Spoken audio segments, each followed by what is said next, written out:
Good morning, everyone, and welcome to the morning version of Quack. We are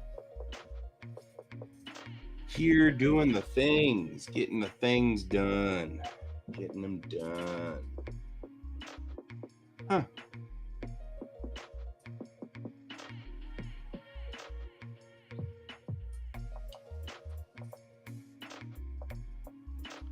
Alrighty.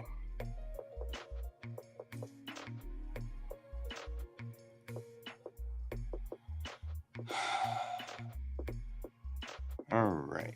Now I gotta figure out what I'm doing today. I haven't decided. Hey, Kat. How you doing? Hey, Brent. Everybody's up and running this morning. Except me, I have way too much blood in my coffee stream. I'm just saying. I could stand to have a lot less blood in my coffee stream.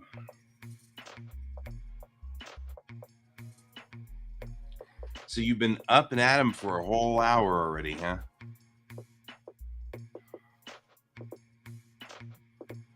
That's fine. That's cool. That's cool.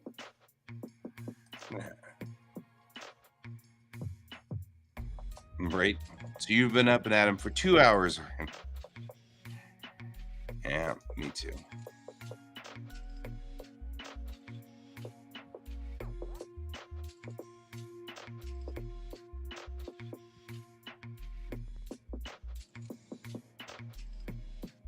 That was weird. Right? Exactly. Miso man. He'll stand on you.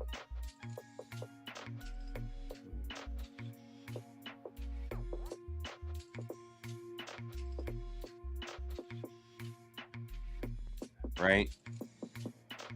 I'm almost dead right now. You have to feed me. I'm almost dead. I'm totally dying right now. Dying right now. Oh God. It's horrible.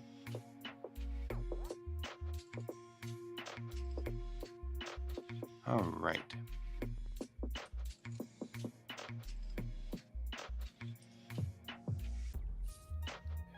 All right, out in the field here. Does this scene and this scene are both interplaying with one another? Right? George has recently started doing that too. It's so weird. He stands on top of me, and first of all, he has to make biscuits. He really likes the blanket that I use because it's kind of a fake sheepskin sort of, or fake sheep fur. You know, it's like it's that blanket that's got kind of the, I don't know, looks like Berber carpet almost. And he gets on there and he just, I've got to make biscuits. Go watch a video about beekeeping. You do that. And he's like, I got to make biscuits.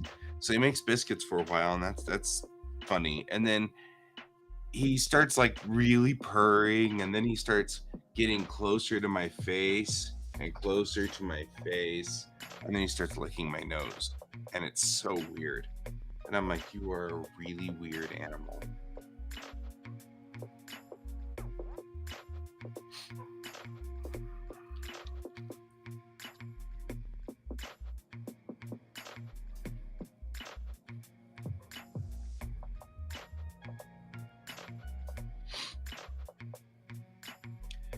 So Brent, I don't know if you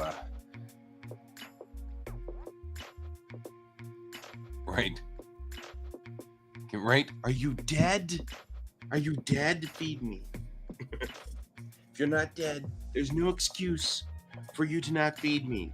If you are dead, that's just an excuse to be slightly late.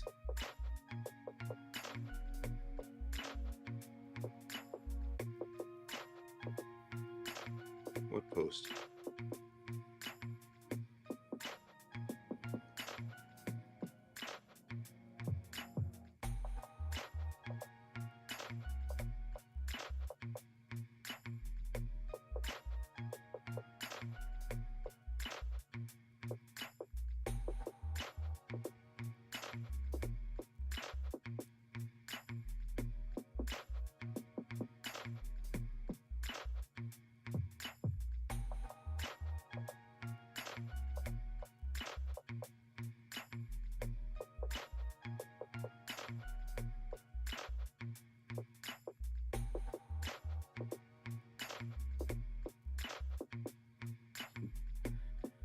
Oh, that's funny.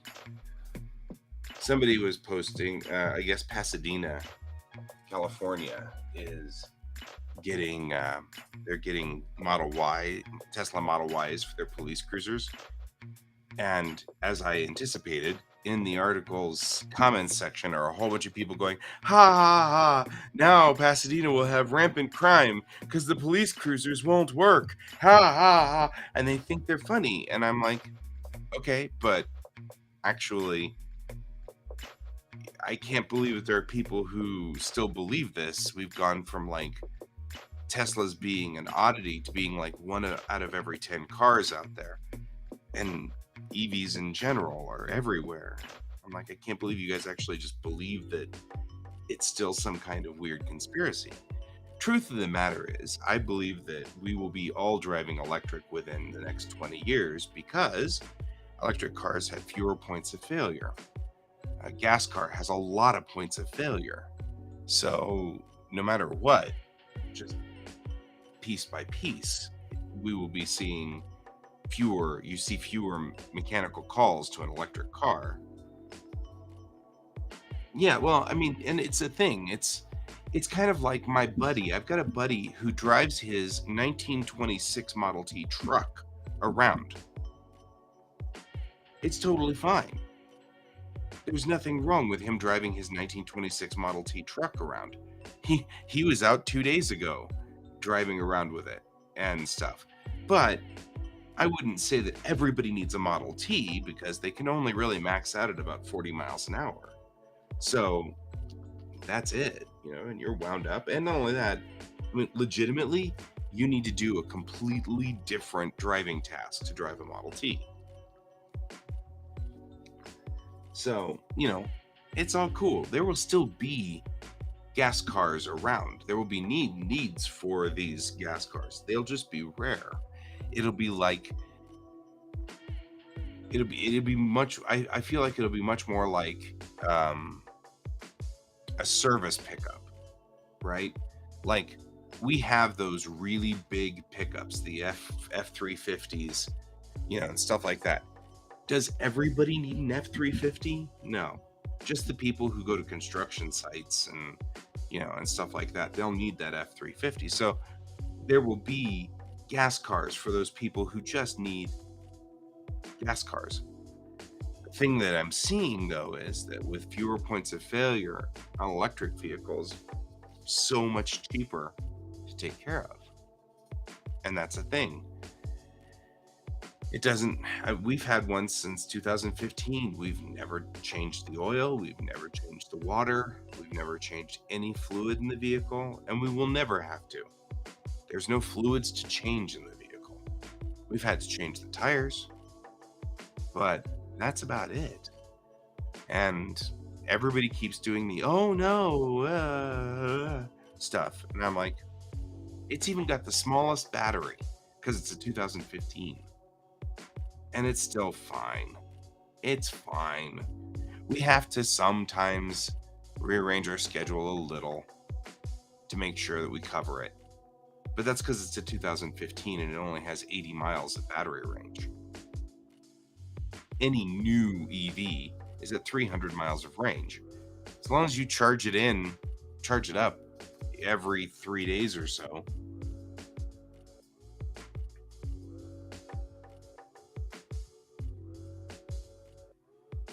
Yeah.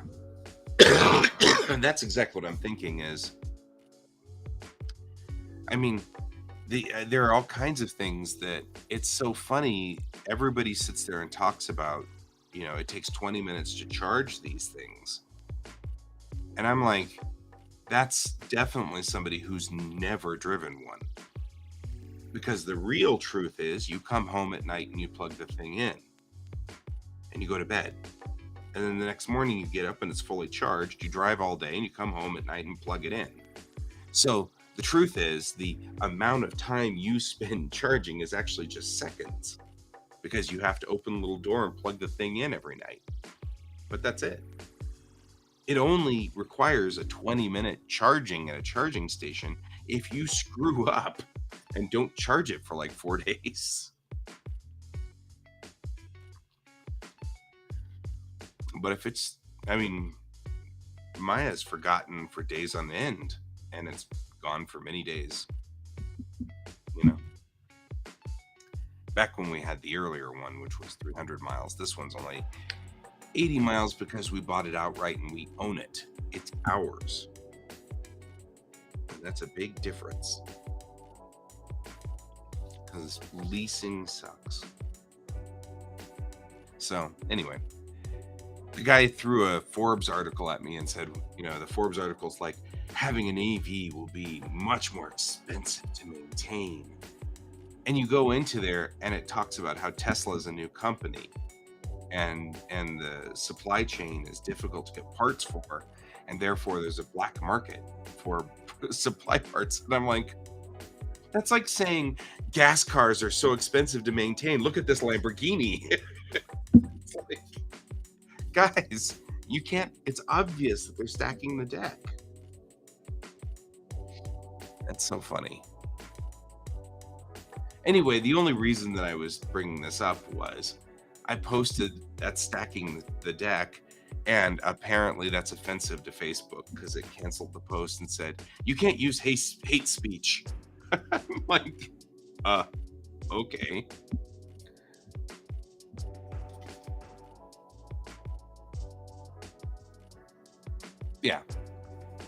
Yeah, that's, well, and Elon Musk had made a good point early on, and I hate attributing anything to Elon Musk, but Elon Musk had said at one point in time that, every 20 minutes or every 300 miles is about 4.5 hours of driving nonstop. And if you are driving 4.5 miles or 4.5 hours, you should stop every 4.5 hours and eat something and go to the bathroom. So 20-minute stops every 4.5 hours actually isn't bad. It's actually kind of good for you. That's the problem. The other thing is that electrics just act differently. I saw somebody say, I was climbing up the hill and going up the mountains and noticed that my range was diminished. Like, and what happened when you went down the other side? Because that was something that actually happened to me with my wife's car. I drove all the way to Lookout Mountain. I had like 5 minutes of electricity left when I got to the top of the mountain. I came home and I had 70% of my battery back because it just regenerated it back into it. All in all, the drive to the mountains took, 20% of my charge total, because it took a lot to get up the mountain, and when you got to the top of the mountain, the gas tank was almost empty, but then you came down the mountain and it refilled the gas tank. And that's where I'm like, people just don't seem to, it's a different way of driving.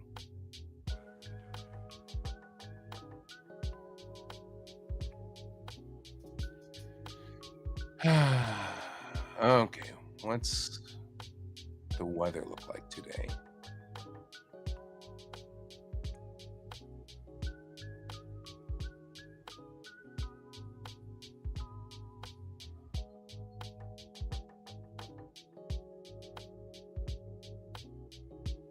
I don't see.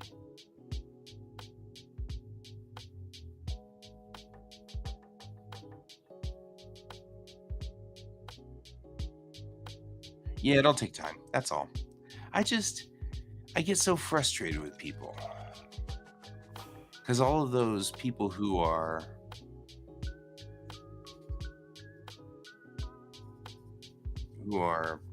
naysaying it scare off people who want to get an electric.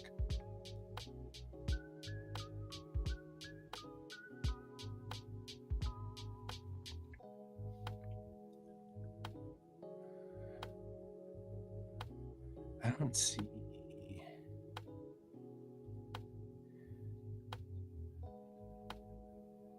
Okay, are we still seeing hail here today? Because it's just overcast and ugly now.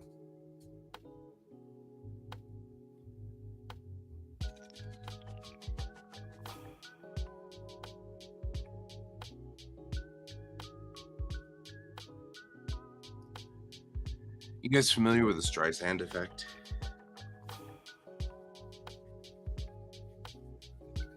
There was an incident where, like, Barbara Streisand put her house up for sale, and then some, like Zillow or whatever, put it up on their site, and she demanded that they take it down, and they got into a legal fight about it because she didn't want anybody to find out where she lived. And then what it caused was everybody to Google her house through Zillow or whatever, and so everybody knew where she lived. The Streisand effect. I find that fascinating. So the effect is that you demand that something happens, positive or negative, and by demanding it causes that thing to happen, whatever it is.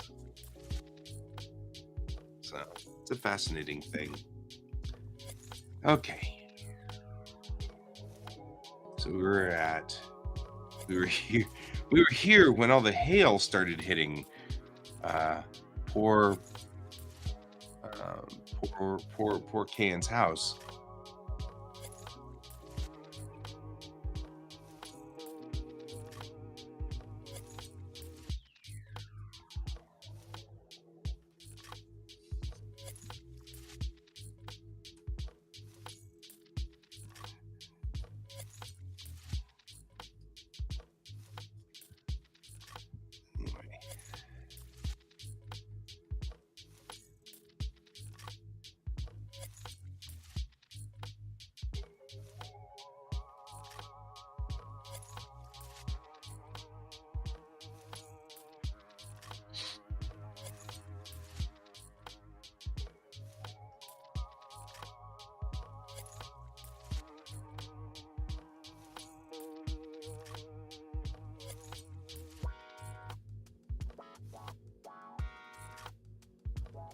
Alrighty.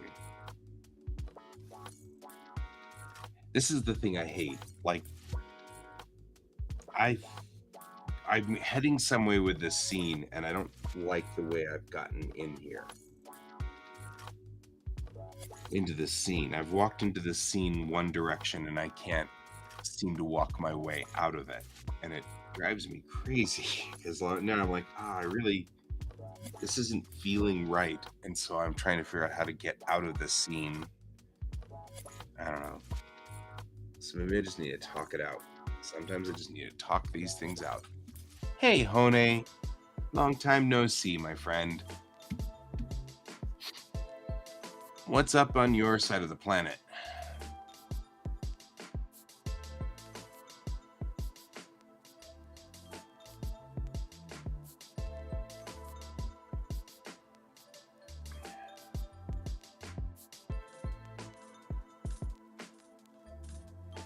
We've kind of like gotten it's gray and dismal outside. It's so gray and dismal.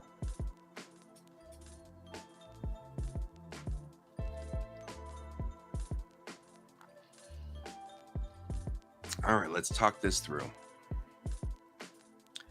Part of the reason why we have this is I'm not sure if I know what my goal is here. I've got 4 pages to work with.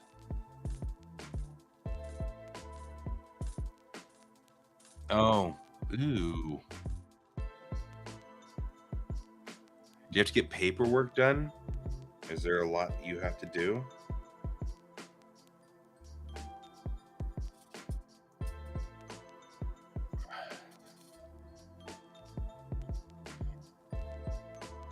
I feel like driving to Bangkok would be unpleasant.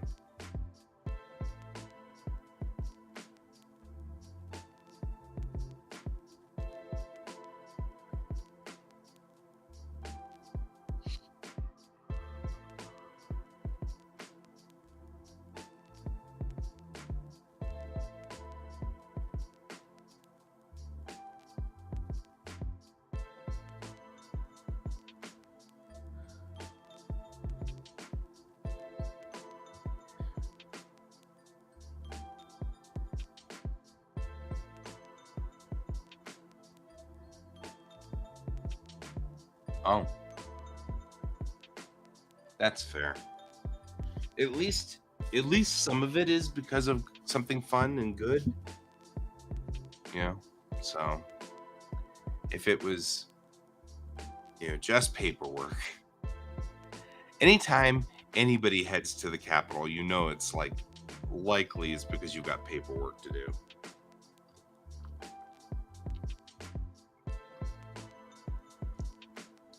It's always paperwork. Right? Right? That's what I was saying. Anytime you got to go to Bangkok by car, it just sounds like, ugh, that's rough.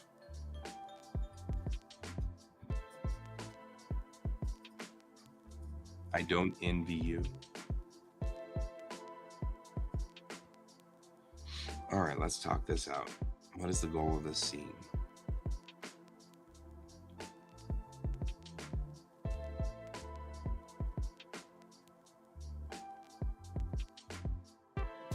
I think. Let me add a layer up here. We're going to write in a different color just for a minute here, just so that I can think things out. Because then I can kill this layer once we're done. But if I'm thinking about this for here, I want the last words to be what? What are we headed for here? We've got everybody in medical. The goal of this scene is... it's right here. This is part of the reason why.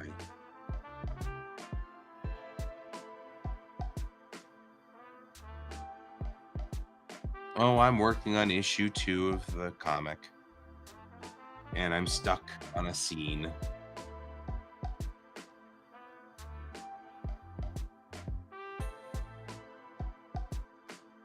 Yeah, but you got a whole bunch of people in a car.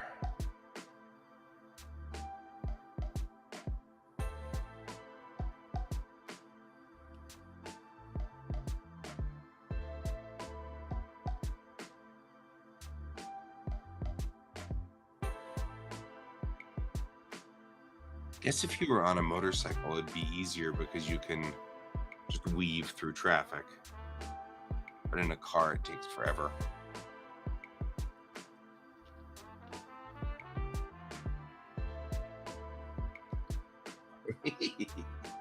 That's true. That's true.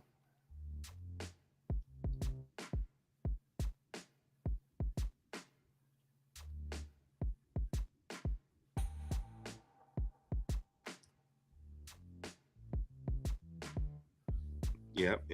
You're not driving. Okay, I just got to think this out.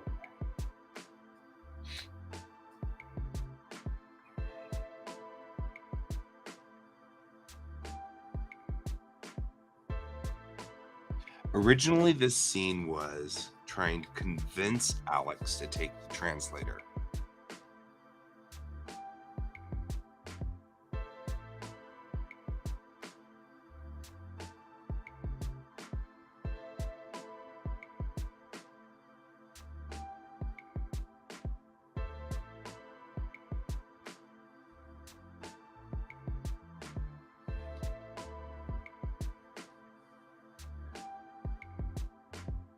Right.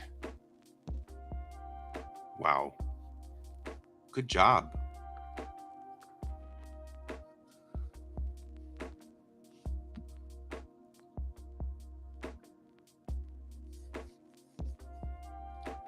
Okay. So let's talk about a technique called in media res. And this is a technique used by writers all the time. In media res is Latin, and what it means is in the middle of the scene. So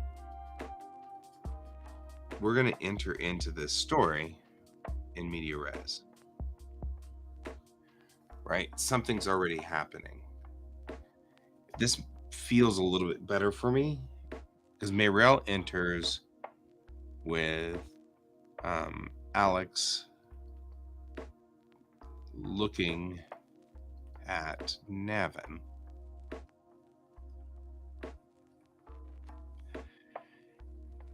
And then Navin says, yeah, it's great.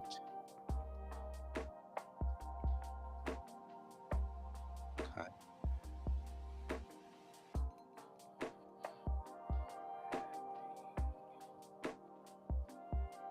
To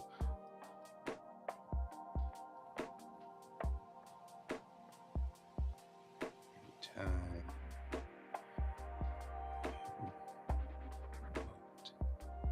A drink of water.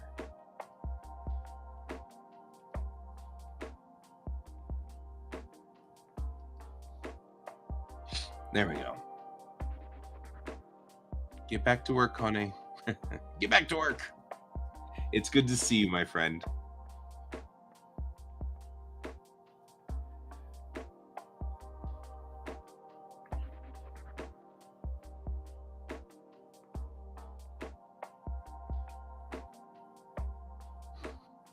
Have a good day.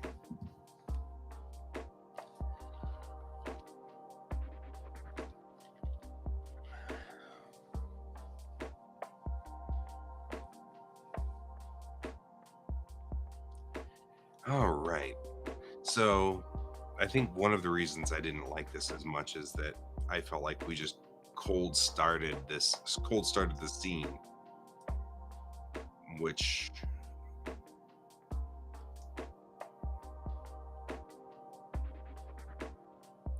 and in fact, now that I've done this, I kind of feel like this should be like the panel should be,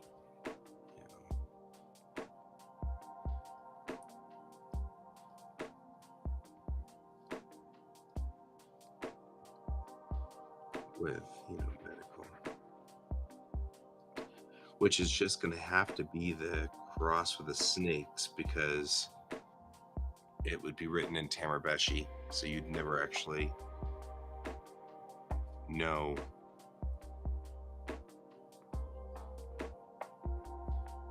that it's medical. There. That's to remind me that I'm supposed to do that. So what we're looking for here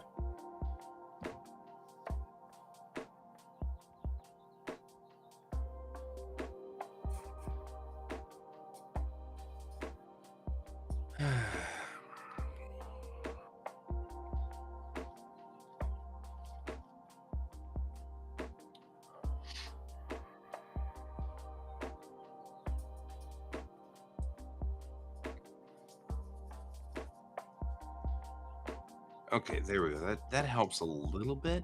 Makes us feel a little bit better.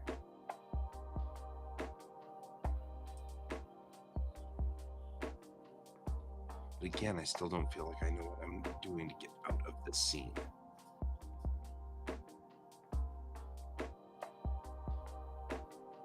We know how to get into the scene. We just don't know how to get out of it.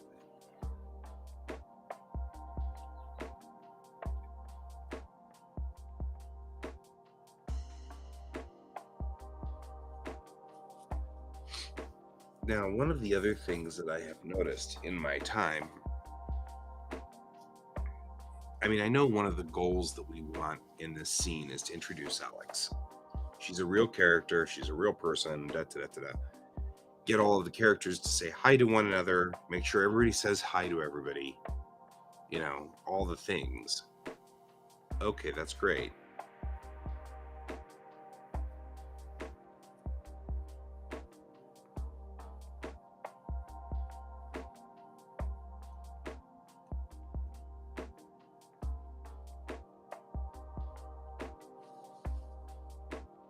And the other goal is we have to find out she's a drifter, or at least we have to think that she's a drifter.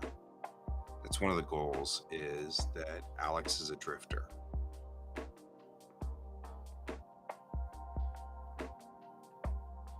And for my writing style, I like to hit every scene and exit out of the scene with sort of a dun dun dun, sort of moment. Not necessarily that dramatic, but, as Kat and I have talked about before, in a pseudo conflict, in a conflict that doesn't use necessarily the word conflict, but as in, I want them to leave the scene with you going, that's part of this story then. Here's another question I have, so that each scene sort of builds a number of questions that ultimately will get resolved. So in the very beginning of the story, I start building questions till I hit sort of the midpoint, and then from the midpoint down, we start answering those questions and start, solidifying it. And sometimes the questions aren't big questions. It's not like it's a massively huge question. But each scene must be giving the reader one more bit of information that they can use to assemble the story at the end. And so that's what I'm kind of thinking here is, we know what bits of information we want in here. We want to explain she's a drifter and who she is.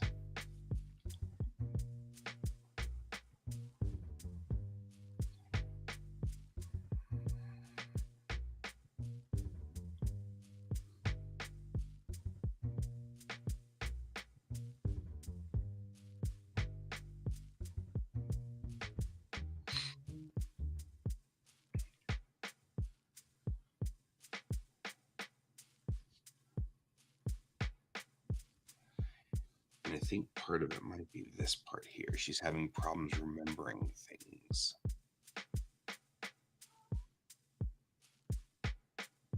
And that's, I think, part of the problem right here.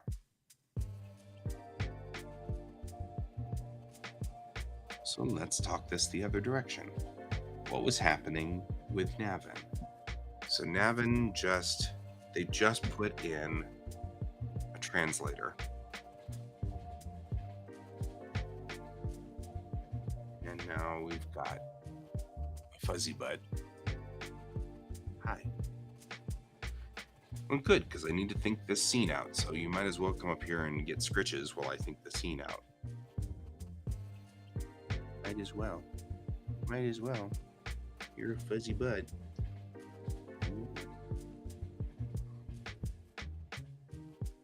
So, okay, let's think this through. He's like, this is my favorite part of the day. This is my favorite part of the day.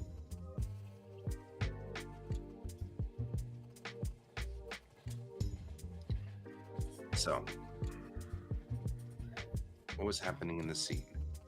We had just convinced her via Navin to get the translator in her ear.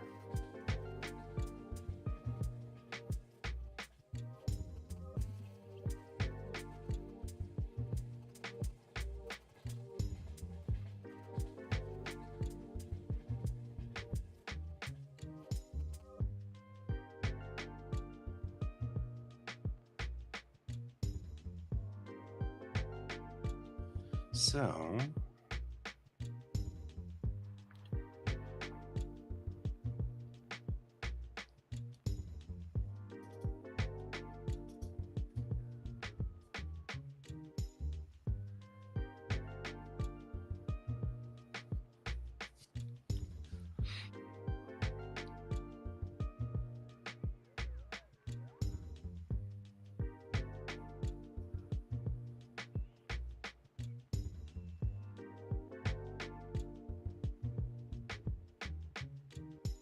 okay, we can go in the other direction now. Thanks.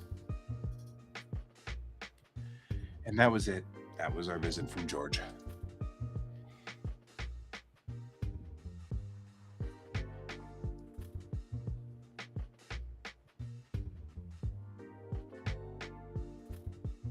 I got it. This is so weird.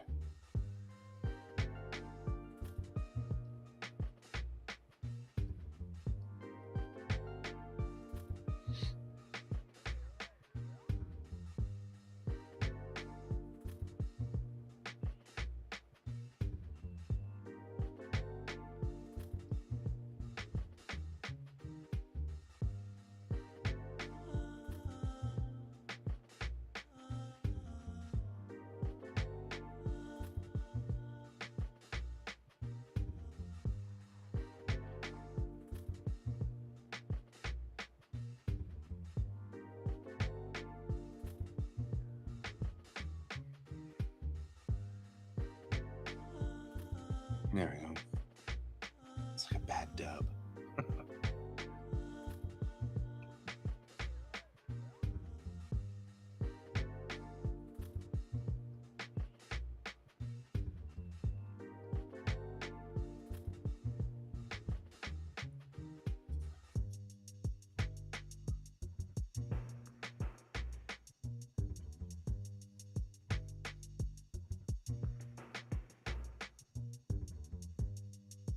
All right.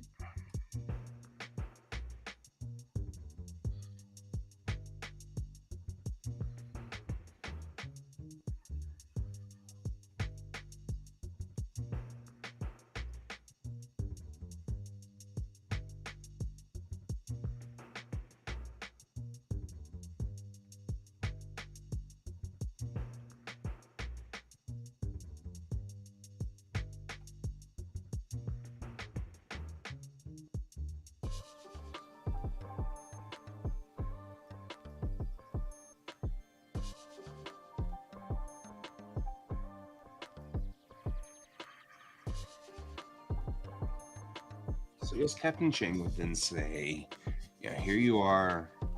You're aboard the Kitty Wake.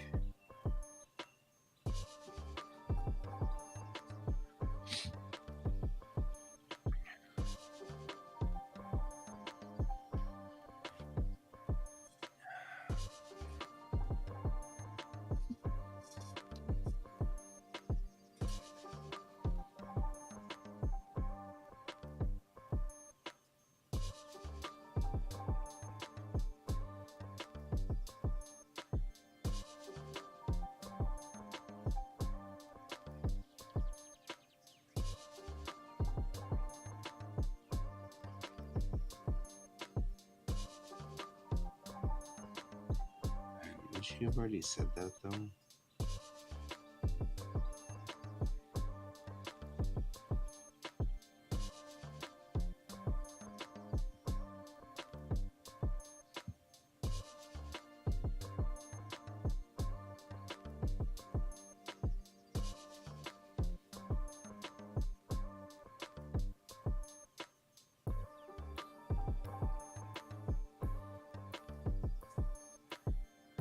There we go.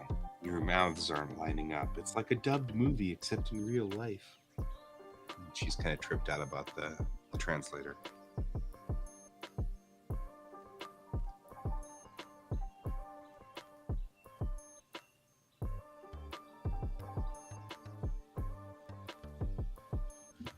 There we go.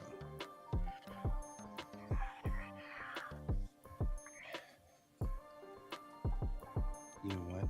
We don't need to say this. I can just say, Alex, this is into legend.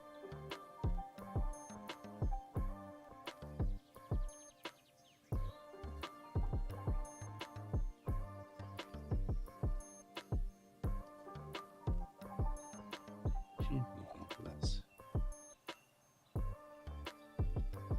figure out where you're from.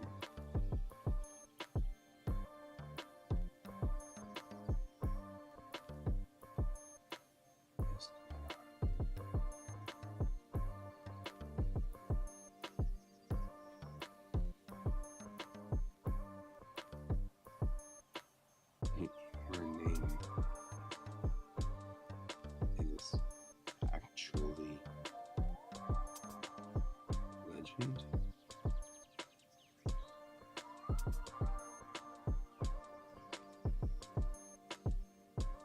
Yes.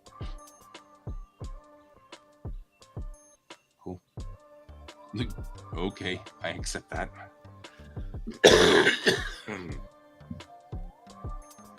So let's talk about another technique used in writing. This is called putting a lampshade on something.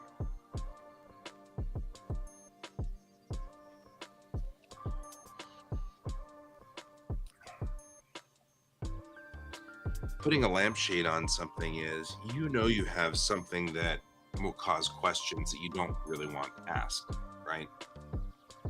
So, and I'm not talking about like questions that are part of the story or anything like that. You have questions of a plot hole. Like there's something going on, and we must shoot this spaceship, but only with blue lasers.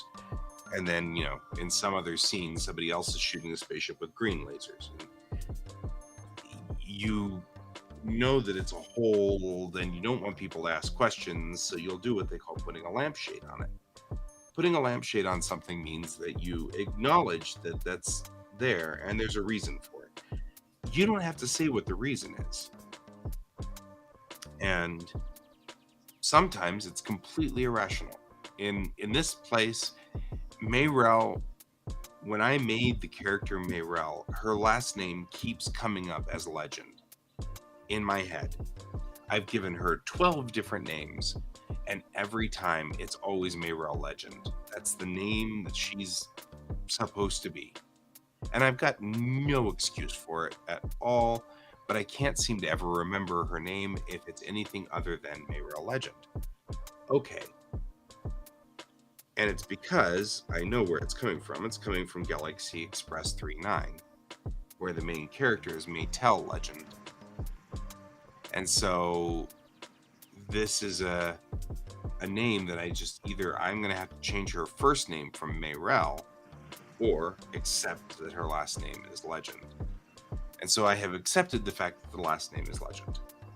But it does mean that you've got somebody whose name is Legend, and that's silly and weird. It doesn't make sense. And so I want to at least put a lampshade on it here by having Alex go, "Is your name really Legend?" And she goes, "Yeah." And Alex goes, "Okay."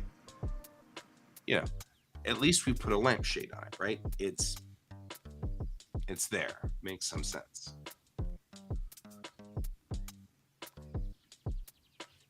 So, at least now I have acknowledged that Legend feels funny to me, and probably if it feels funny to me, it probably feels funny to somebody else somewhere, and therefore I put a lampshade on it.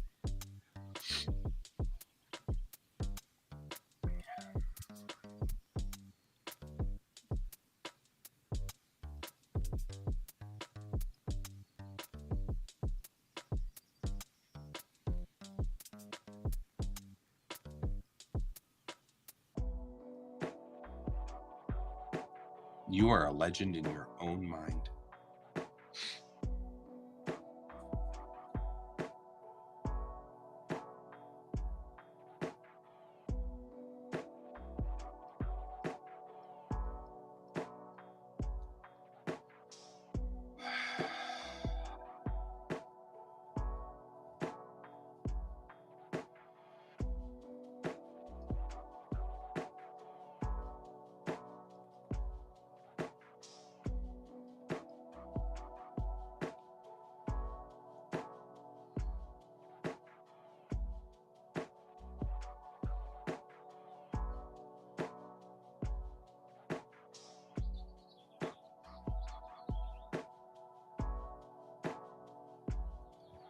Okay, don't want to necessarily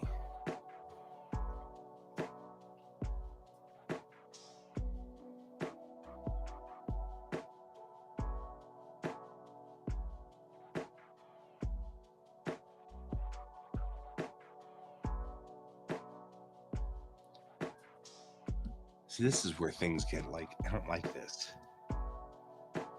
This doesn't go. I'm not liking the feel of this. Boy, I'm struggling with this scene. Really struggling with it. Okay. And the reason is because of this. Here's the reason why I'm struggling. I'm struggling with this scene because A, I don't want Alex to give away too much stuff right now. But B, Alex isn't totally sure where she is at the moment. She knows she needs to keep secrets, but it's difficult for her to keep the secrets because she's still not quite awake enough yet and aware of what's going on around her.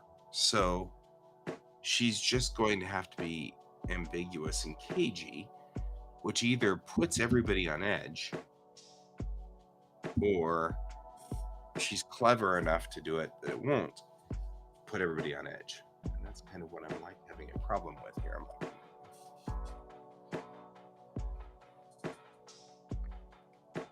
she's a chatty Cathy personality.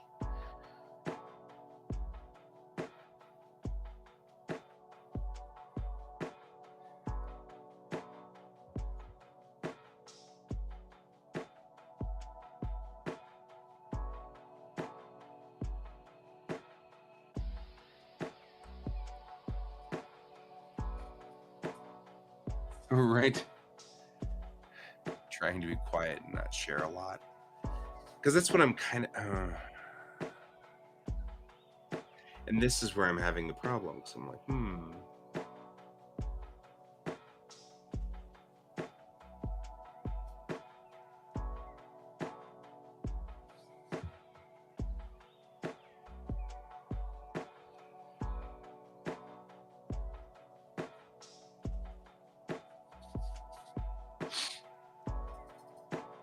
That goes against her normal personality.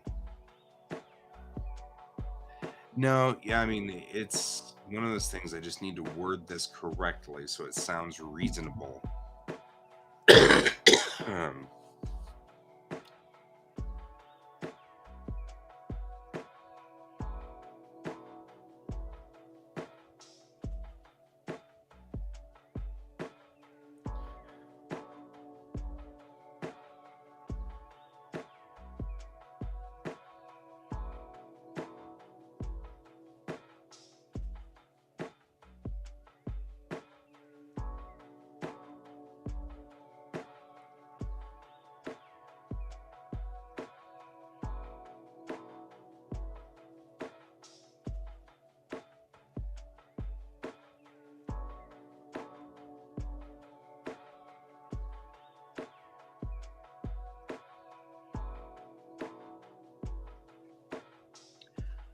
Okay, so thinking this through,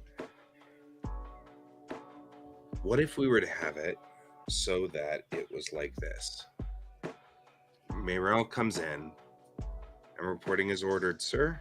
And Chang says, this is Alex. She's, here. She just had a translator put in. And Mayrel goes, okay, translator? And Chang says, she only speaks 21st century English. And Mayrel's like, oh. And then Chang says, any theories as to, have you heard of any... oh, that's it. Have you heard of any cultures that still speak 21st century English?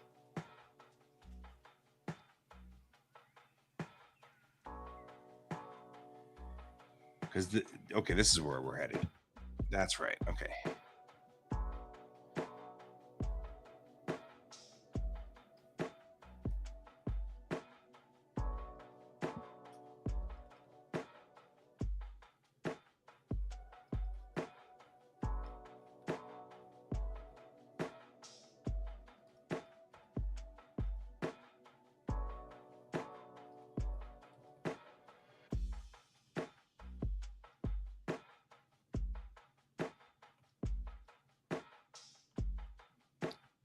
There we go. And then it's Mayrel goes,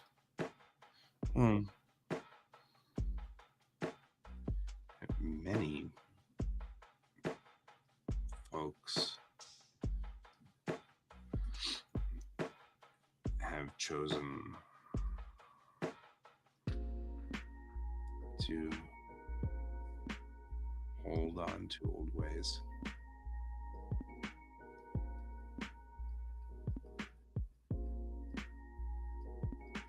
But the language drifts.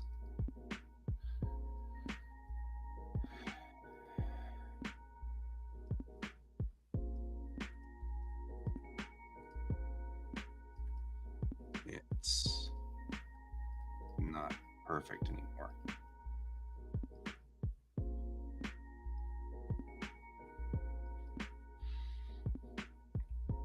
And then Navin says, her accent is flawless.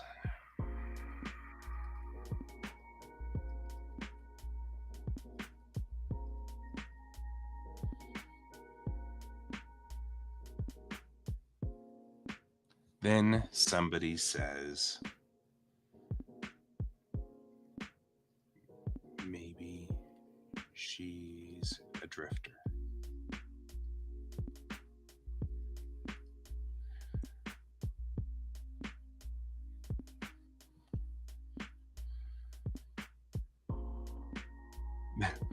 And what I should do is put hi, hello,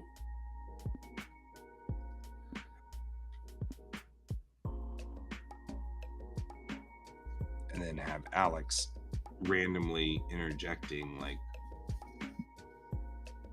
things. So in other words, they all got together, they all looked at her and said, hi, Alex, and then they all turned away from her and started having this discussion. Meanwhile, she's like, excuse me,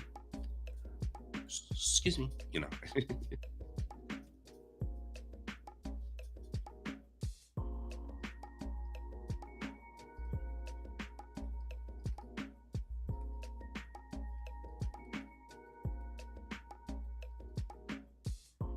There we go.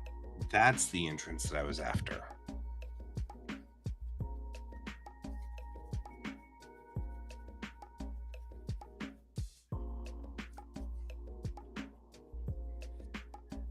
That's what we wanted.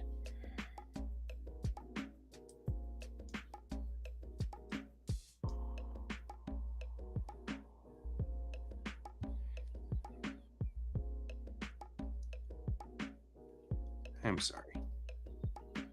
I don't mean to exclude you.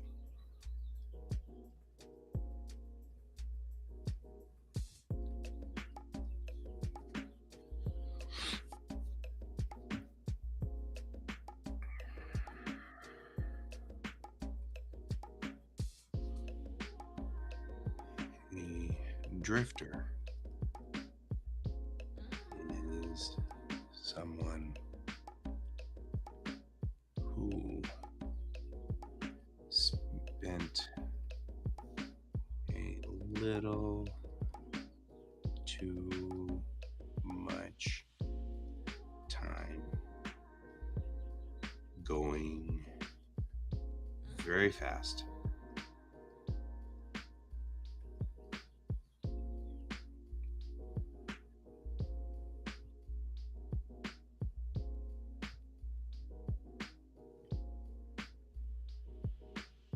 In sub-light space. See you in a sec.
It's Nevin.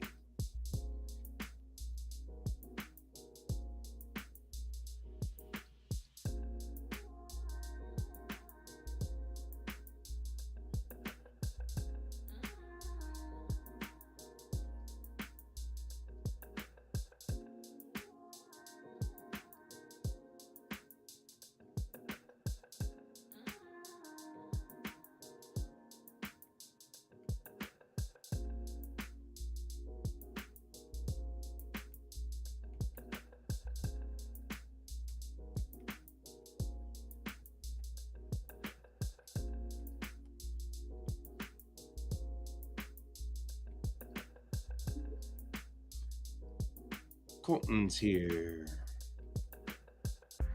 Colton's not quite here. Colton's partially here. I have a partial Colton. I'll add him anyway.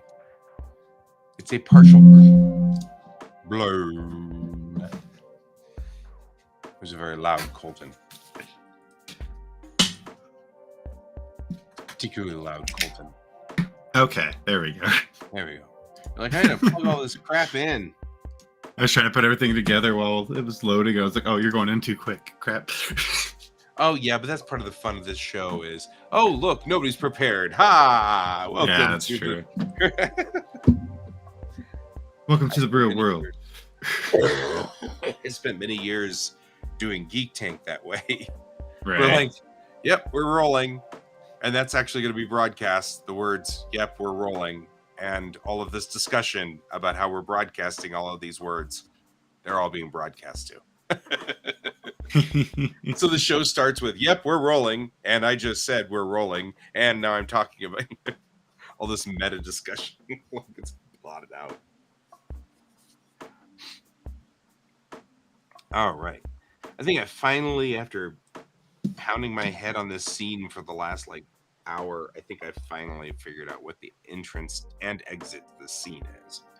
Oh, sometimes I have real problems with scene writing because I'll get stuck. You know, I want this scene to be between character A and B, and really it's supposed to be between characters C and D or something like that. And I'll hit my head upon the scene forever until I finally realize that that's my problem. And I hate that. In this instance, it was because I knew I wanted to bring up the term drifter and then explain it without doing classic, two characters sitting around going, we should get coffee. Yes, we should. What is coffee? Well, coffee is a beverage that we, which nobody does in real life. Hey, Colton, do you want to get coffee? Sure. What is coffee? Well, coffee is a drink. Nobody does that in real life. So I've got to figure out No, but we do. I want to go get coffee. Let's get coffee. So I needed to figure out how to enter the scene in a way that was logical so that I could use the term drifter and then explain what a drifter is. And that's hard because a drifter would be pretty commonplace in the future, not so commonplace in the past. So a drifter is somebody who spent too much time working really close to light speed. Right. The closer you get to light speed, the more time dilates for you and slows down. So 1 year for you becomes 10 years or 20 years or 50 years in the real world. Right. So these people will get into rudimentary spacecraft and they will screw up the numbers or they'll mess up their charts or something.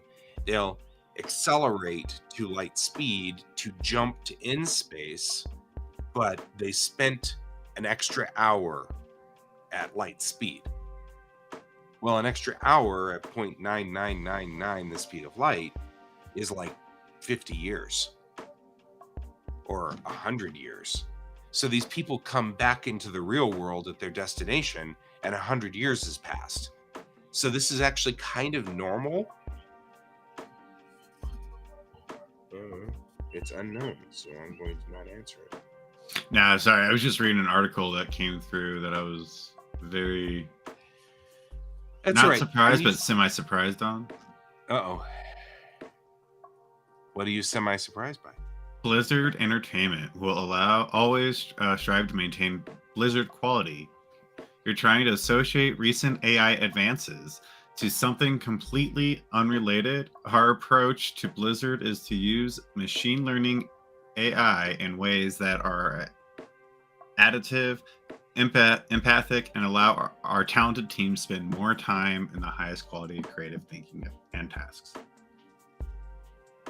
Pretty much what it is that they are using their own AI to feed their art style and everything that they do in Blizzard so that it takes away the basic side of it and keeps all the artists doing the high side of art. Is what they're saying. But if we know Blizzard, Yeah, that's the problem. Blizzard's doing it so they don't have to pay everybody what they're worth. That's what they're really saying. That's the part I was like, huh, I'm curious about this. everybody- Let me read this because I read that. I was like, that's not right. Hold on. Everybody thinks that companies will do. I have this discussion a lot with a few of my friends who are specifically leaning a particular political angle. Without being more specific, I think we all know what I'm pretty much saying. But I have the same thing, which is, like we'll talk about unions, and they will say, "Oh yeah, we don't need unions," and I'm like, "Okay, but then who governs the companies?" "Oh, they'll govern themselves," and I'm like, "Do you remember the children working in the mines? I mean, like that's United States. That's 1910." And that was accepted policy to let 5-year-olds die of black lung in mines because companies will govern themselves. They didn't. They didn't do it. They would buy houses around the mine and let their employees live in those houses and then pay them nothing because if the employees tried to leave, you couldn't afford another house anywhere else. You had to live there, and it was too far away to get to any town. So you ended up effectively getting slave labor. That's governing themselves. Companies don't govern themselves. They never do. And it's somewhere along the line, the morals slip away. And I don't know why people just forget these things. I mean, that's also what, like this year, last year. I mean, they always find this out anytime it's the QA team in Blizzard or just Activision Blizzard in general. Right. Always gets cut first, being they're always getting paid the least too. Right. And I'm like, I mean, Ford made the Pinto and literally did the numbers of how many people will die and sue us versus how expensive would it be to fix the problem on the Pinto, and decided that it was cheaper to just let people die and sue them. It was a decision they made. Right. I mean, they literally did that. And I'm like, we have literally over and over and over examples of companies that are like, yeah, it's too expensive to do the right thing, so we'll do the wrong thing and just wait for somebody to sue us and then pay that out. Right. And then they're like, well, yeah, but you can't let the government be in control. And I'm like, okay, when was the last time the US government overthrew the people? We're really close to that, I'm feeling, though. Well, they're trying. Let me phrase that. They're trying right now. That's media. I feel like that's a media spin. But even if that's true, even if it's tomorrow, that'd be once in 250 years. Whereas I can find companies that have violated human rights in the last 10. And an instance every single, at least 5 or 6 instances, every single decade, all the way back to the beginning of our industrial revolution. If you're going to distrust something, you should distrust the companies. You know what I mean? I mean, I don't think we should just blindly trust the government either. However, I think that the bigger threat is always going to be the companies. And that always amazes me because now it's like, well, it's all right. We'll just trust the companies with AI to do the right thing. And I'm like, no, they will not. They're just going to replace all of us. The only thing that's saving us right now with the AI and companies is the copyright laws. Yeah. That literally just came through. Like, that's the only thing going to save us right now. Absolutely. But past that, we don't know yet. That's the only thing that's kind of like put a halter on it, because that is one thing that companies don't want. Yeah. Is to get sued. Yeah, but they're going to play the same game that Ford did. And Oh this yeah, time they're on better moral ground, right? Because yeah. they're not killing anybody, but They're they're going just to put killing in. careers. Well, yeah, I mean, as though they're not directly killing people, so that they're going to feel like they're on better moral ground. Yeah. But I mean, this is I the mean, same thing too when like companies do robotics the took right thing, over manufacturing companies and whatnot too. right? I mean, Like, I get it. I totally understand it. you know, Cat's asking, when have the companies ever done the right thing? Companies do the right thing, and they often do it for good reasons. But there's Yeah. zero reason for them to do the right thing except to be good. You know what I mean? Like, literally, there's no other reason for them to do the right thing. Mm-hmm. So they've got no reason to do it except that the boss said, you know what, we're good people, so we're gonna. You know what I mean? We should take care of these people. We should take care of our employees or whatever. Then you get those decent companies out there. I think Costco is one of those that runs relatively well. I've Everybody's heard well that. paid. I'm not sure about that, but I have heard it. I've heard that too, but I mean, that kind of thing. That was a Like, that's choice. the part that was kind of confusing me because I know, like, just on the Costco one, I had a friend that worked for Costco for like 10 years and then switched over to King Supers. Yeah. So I don't know how true that is, but they are a corporation, so it could have easily been switched. Yeah. Well, and King Supers is usually better because before it was bought by Kroger, it was just here in Colorado and nobody really knew it anywhere else. You know, which was Yeah, mind-boggling. because it used to just by the be. way. I thought Kroger owned them always. No. Huh. No, Kroger bought them in 2005? Something like that. Okay. Cool. Early 2000s. Late 90s, early 2000s. Somewhere in there. Back in my day. I mean, because when I was a kid, King Supers was a local Colorado company. Okay. I didn't know it was a local. I always knew that King Supers was around. I didn't know it was a local thing.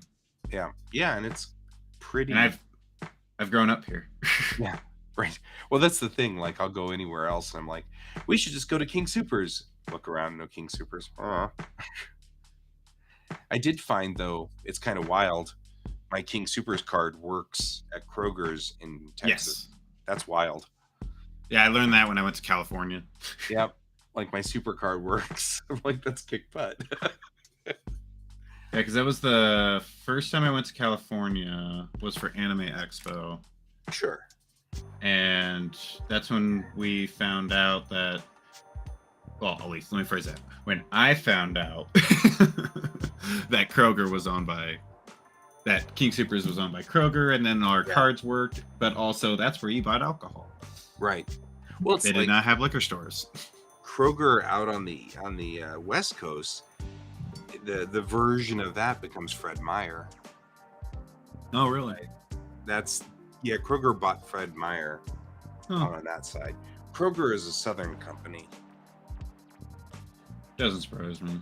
And I don't know where specifically it started.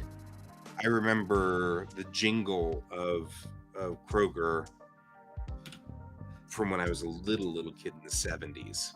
The old Kroger jingle. Yeah. Which was weird because I sang it once just idly. I wasn't even thinking about it. I was just, we went to Kroger and it was my dad and me. And we were going to Kroger and I started singing the jingle and Dad's like, how do you know that? I haven't heard that since the 60s. And I found out that they'd continued using it until about 74 or 75. So I would have been 2 or 3. Nice. Enough that it impressed upon me. Mm-hmm. But it did surprise my dad because he was like, didn't know you knew that jingle, you know. I'm surprised you still would know that jingle. But for some reason it imprinted and stayed permanently. It's like I can, like the entire Mickey Mouse Club song, the things you hear when you're a little child, Mm-hmm. And especially when you're picking up language, because you're like, oh, look, they put all these words that I've been learning into music. That's amazing. Right. Like changes your worldview. Always reminds me of the game Tony Hawk Pro Skater, because when it was one of the first game that like actually had like traveling and whatnot, there was a character in there from Russia who came in and was like, every time you say music and learning language, I always think it's hilarious because there's a character in there who's like comes in all gangster like, and he's like, yeah, I learned this from your music, and I was like, oh my god, you're not wrong. I always think about that. Like, I've had people on this show from all over the world who are like, oh yeah, I learned English by watching dubs. Yep. I'm That's how my friend learns Japanese. And then Yeah. when she finally realized that she just had to curb it a little bit, just because of how they pronounce things and whatnot, it's very cartoony. Yeah. Very childish. It depends on the anime, but yeah. Depends on the anime, but like how she was learning, Yeah. you still had to kind of curb it a little bit because everybody, if you go to Japan and start talking to them, they're just like, we know what you're saying, but yeah, it becomes one of those things where they're like, dude, we know where you learned this. yeah, Back off. like Yeah. we know who you are. Get out of here. Right. It's pretty funny. But yeah, that's kind of where, like, that part's always kind of fun. But Yeah, it cracks me up. that one's cool. Your thumbnails are improving quite a bit. Thank you. I had a quick 5-minute lesson on Thursday from one of my old teachers. And since then, they have finally kind of pushed to the next level after I talked to them. So, but I have another meeting with my actual teacher for this class tomorrow. You have a vanishing point. Your vanishing point is solid and on point. I mean, like, it's really good. Thank you. All of those pictures feel like they're heading somewhere. The bottom middle, especially, because you've The one got I the just clouds finished? also moving to the vanishing point. Yeah. It really looks. This one right here. Yeah, Yeah. I dig that one. That was the thing. It's using all your elements. Like, that's the thing that they were telling me. Is very picky about the intention I use. Intonation. Lots of stuff. Yeah. Kat's been Yeah. learning Japanese too. I think that But we'll get back to this. I'm just going to address real quick that. no, yeah, do it. I had a buddy who I was talking to, and she started laughing at some point in time. I'm like, what? And she said, your Japanese is somewhere between a principal and a junior high school girl. And I'm like, what?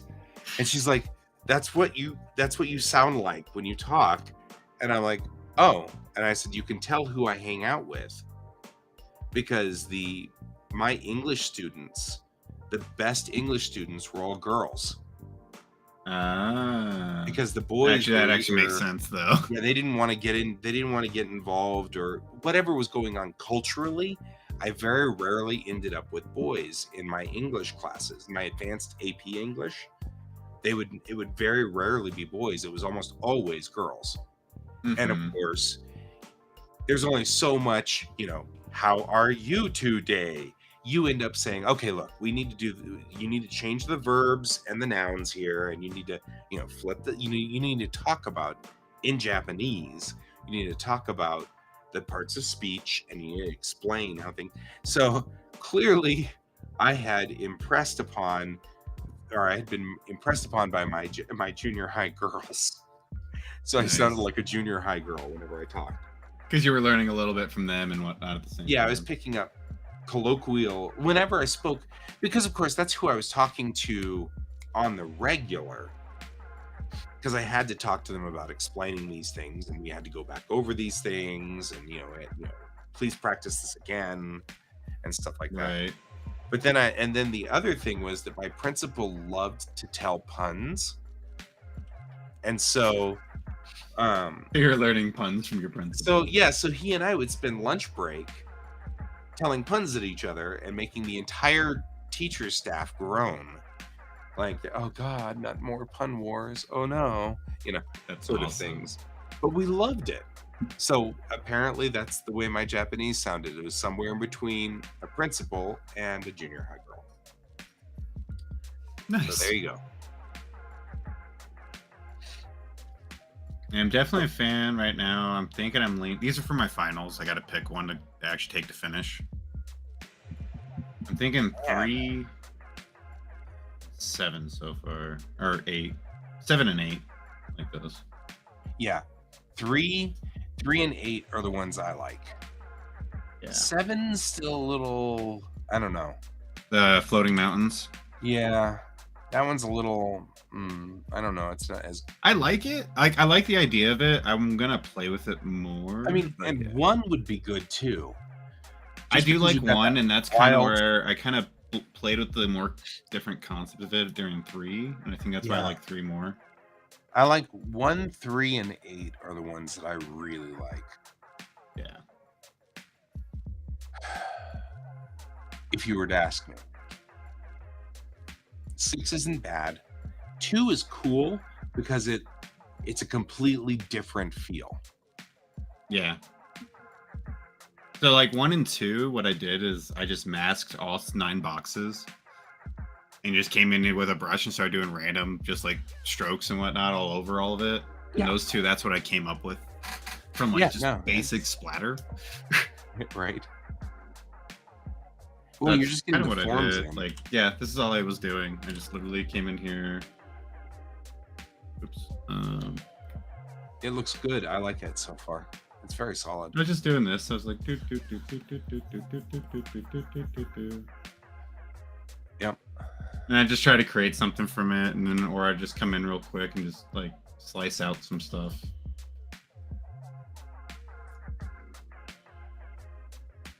But this is where I think I started coming up with like these like archway things that I keep building. I'm like, oh, those are kind of cool. I kind of like that idea, like space planet archways. Right.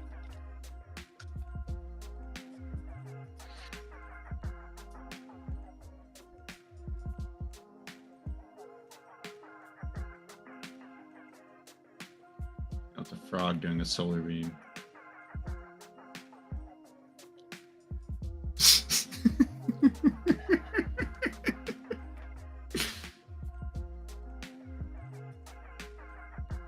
There you go, guy. Number 9, frog doing a solar beam. That's what it should be.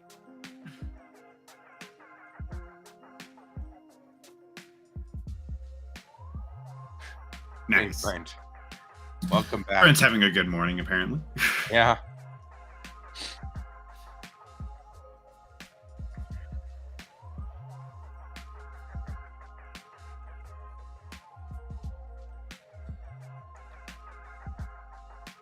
Yeah, that's the thing. All of them have potential. I just got to figure out and play with them more. But I'm going to grab more coffee. I'll be right back. Yep.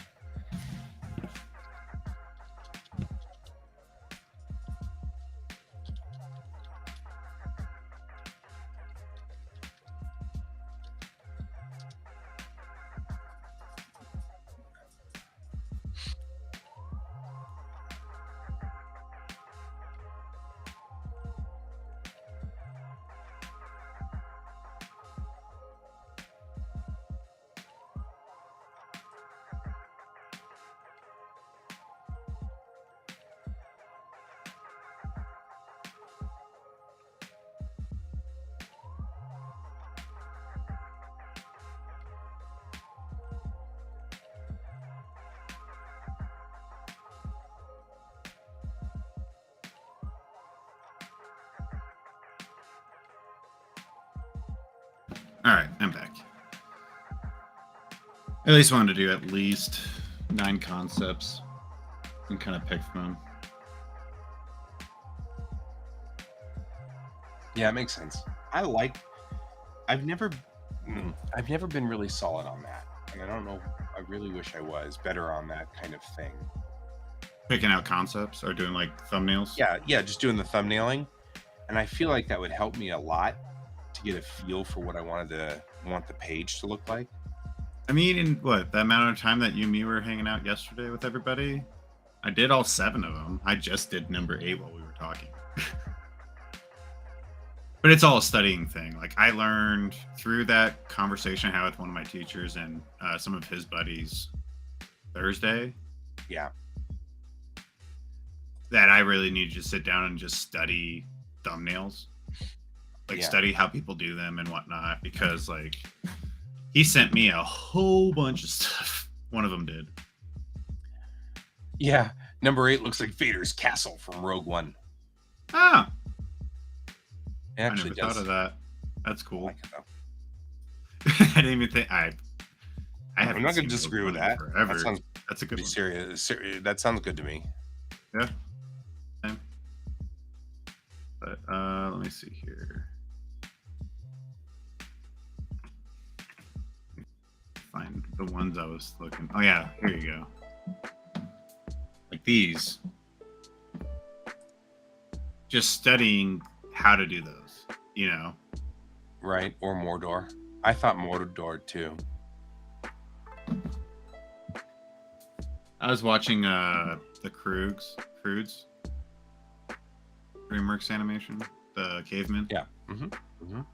And they had a scene that kind of had that resemblance of this one. And I was like, I kind of like this idea. I want to play with an idea like that. So, Mordor, Vader, Eye of Sauron.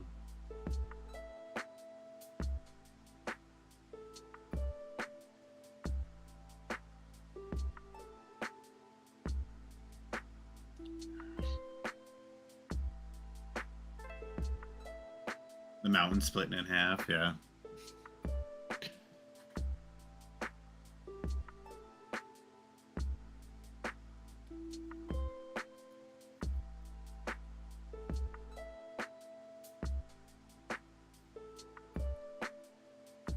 That would explain why that wasn't the only thing I needed to.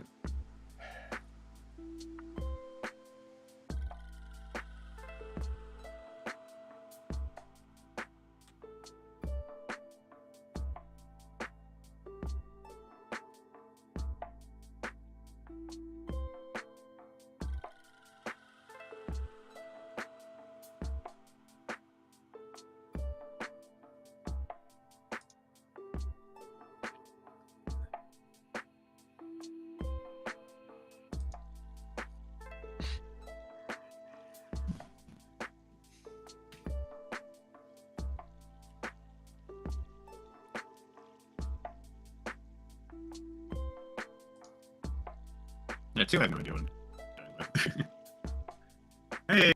Hey, Kane's awake. Oh, he survived last night's storm. Storm? Was it bad out there? Yeah, last night was nasty for him. He was having a whole bunch of problems. Wow, that's wild. I posted about needing help for a con, Like, and I mean, one person for Iacon. like help as in like table person? Volunteering. No, I just no. I'm. They drafted me, so I'm drafted. Oh, you're on committee drafting. Got it. Yeah, I'm on the committee.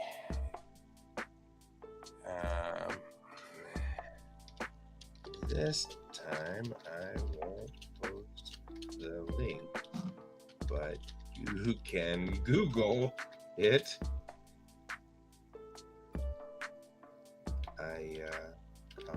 Denver. There we go. But I posted a link and it just dumped it. Nobody saw it.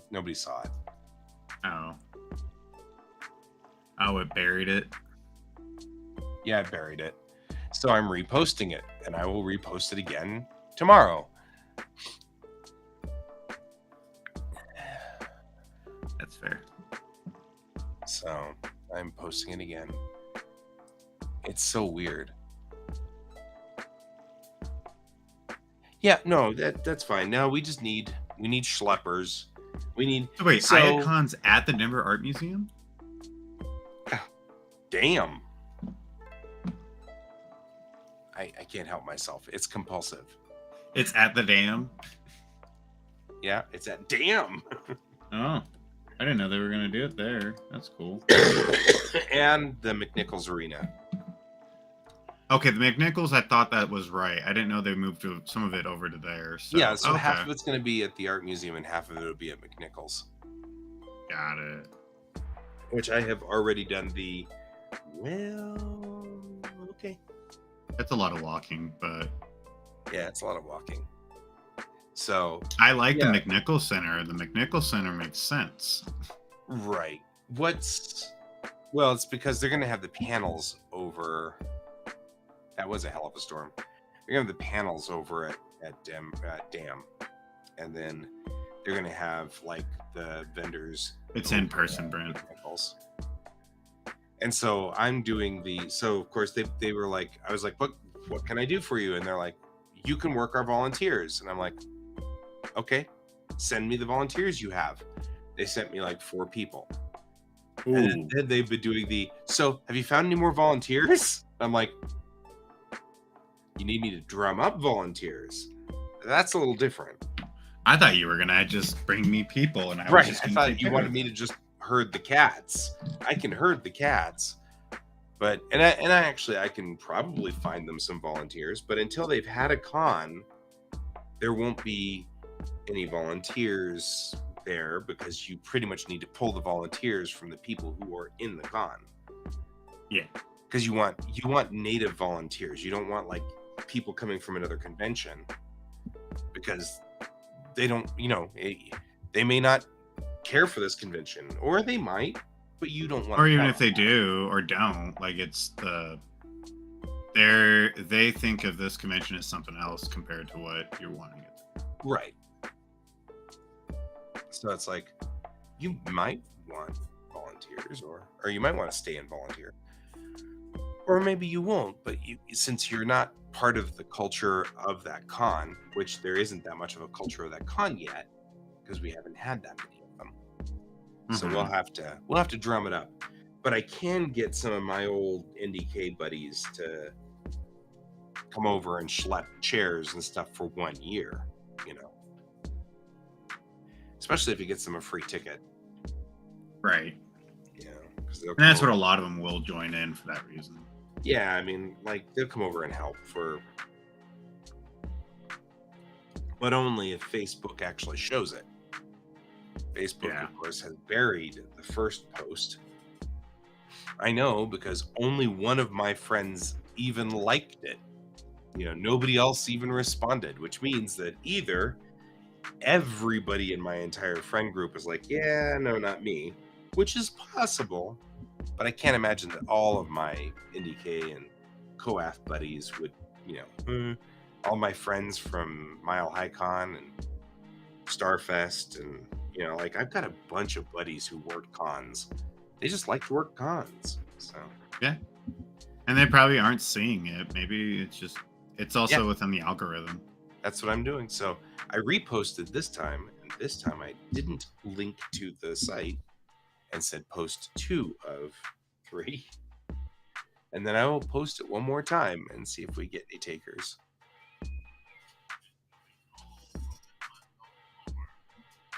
Who is this person calling? Okay, hang on.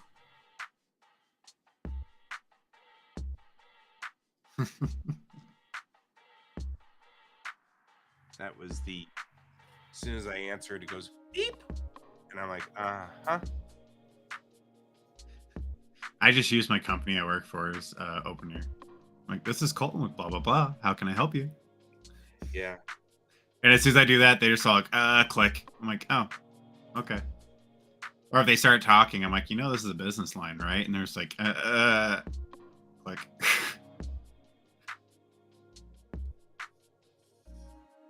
Yep. We had somebody on our show last night who, hi, you really need to buy this thing. And we're like, no, we don't. Yes, you do. And then finally Can's like, click, and like blocked him. And he was like, he's not going to take no for an answer. And I'm like, yeah, I kind of got that suspicion too. That's pretty funny. Because I'm infinitely nice. And it's the problem I've got is I've worked jobs where you had to cold call people. Oh, I hated it. and it sucks. So I try to be nice to the guy and say, hey there, I know you're cold calling, and I'm so sorry. I'm not interested. I have no interest in this, and no, being more aggressive won't help. Just let me go, and I won't be mad at you or anything like that, because I know you're just doing your job, you know? Yeah. Thank you. Thank you very much, Brent. It was a hail of a storm for him. He had like 2-inch hail for a while there last Ooh. night while we were sitting here listening to it literally through his microphone. You could Oh, hear wow. it in his microphone. It sounded like popcorn. It sounded like he was popping popcorn in the background. That's loud. Kat and I were both like, damn. Like, wow. But since Cans threw himself on the sword for us, thank you, Can, we apparently aren't going to get that storm. Because that was apparently the storm that was destined to hit the Denver metro today, but instead decided to hit north last night. Just above the Denver metro. Just above the Denver metro. Right? I just now realized I can see one of my solar panels. That's cool. I didn't realize that. So I have panels. They put the little. This is. I was about to say. I don't know if you've been hearing that I've had this long,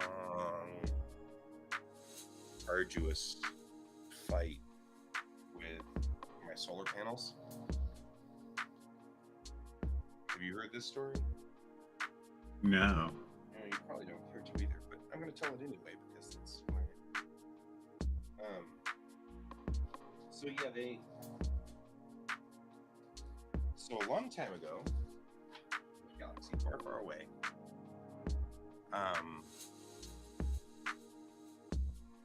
right? Half inch, but did it ever get up to 2 inches out there? Anyway, Lacey's got plenty of ice. 2020, this guy showed up and said, hey, we're from this company that does solar panels and stuff like that. And he said, are you interested? And I said, I'm interested in solar panels, but I want to make sure your company's on the up and up. So before we do this, let me look into it. And so I looked into it and it seemed like everything was on the up and up. And all things looked really... it's hard to hear when I move away from the mic. Sorry. So anyway, it looked all on the up and up, so we went on ahead and got started with it. And it has just been the wildest ride of stupid, because like Mariah thought for sure that this was some kind of scam. And the fact that the only thing that has kept us from like actually suing this company is that 2 of our buddies decided to do the same thing through the same company, and theirs was up and running within 4 months. Oh. But we started in November of 2020, and it is now May of 2023, and we have just now gotten permission to turn our solar panels on. Literally. Are you serious? Yeah. You haven't. I thought you've had them on this whole time. Right? We could have had them on this entire time, but no. And it was like, it was a parade of stupid for the entire thing. Yeah, exactly. I've been in fact, when they first came in to put the panels up, I had only been streaming for a little while, and they're like, we're going to put the panels up. We'll start hammering on your roof. And I'm like, is that going to get picked up on the mic? And then I remember you guys going, no, we don't hear anything. So, yeah, but yeah. So it was this like parade of bizarre errors and mistakes that were made the entire time. And it was so irritating. And it was like so maddening. And little things like they promised to do the solar panels. the solar panels would get 100% of our electricity taken away. So it would generate 100% of our energy needs. and I said, well, I went to Solar City and they said they couldn't do it because of our chimney. And the guy said, we've got different solar panels than they do. So the engineers come out here and they look and they're like, we can't give you 100% because of your chimney. And I said, that's what I said. And so I said, okay, well then never mind. They're like, oh no, you've already signed the contract, so it'll be $1,500 to back out. Oh, wow. And I was like, and then the engineers were like, look, we'll try to make it work. We'll do what we can. We'll put an extra panel on some other part of your roof. We'll see what we can do. We hopefully can get about 85%. So then these guys came out and they redid our attic with, this is part of the deal. The deal was to make the house more temperature efficient. So they came out here and put more foam into the attic and then put an attic fan out there on the roof.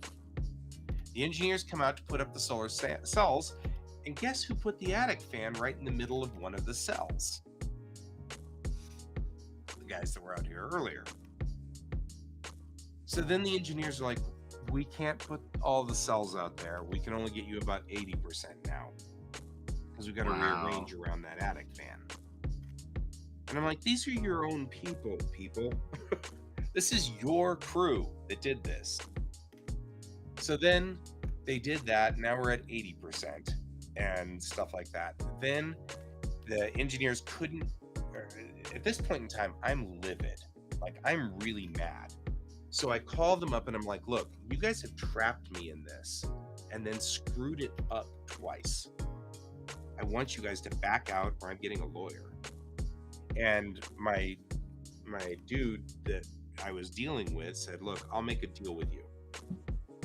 If you'll let us, continue on with this, we'll put in the lines for your EVs. We'll put in power lines that go to your garage so that you can plug your EVs in directly to 220 volt mains. And I was like, oh, well, that's cool. And then they were like, and we'll replace your fuse box, which is a 1978 fuse box. They're like, we have to do that anyway because your fuse box can't handle this, but we'll do it for you instead of making you do it for us. And I was like, okay, that's a deal. We strike that deal. That's cool. So then they do this. They put the panels on. They fix the fuse box. They put 2 lines that run to our garage. All of that is awesome.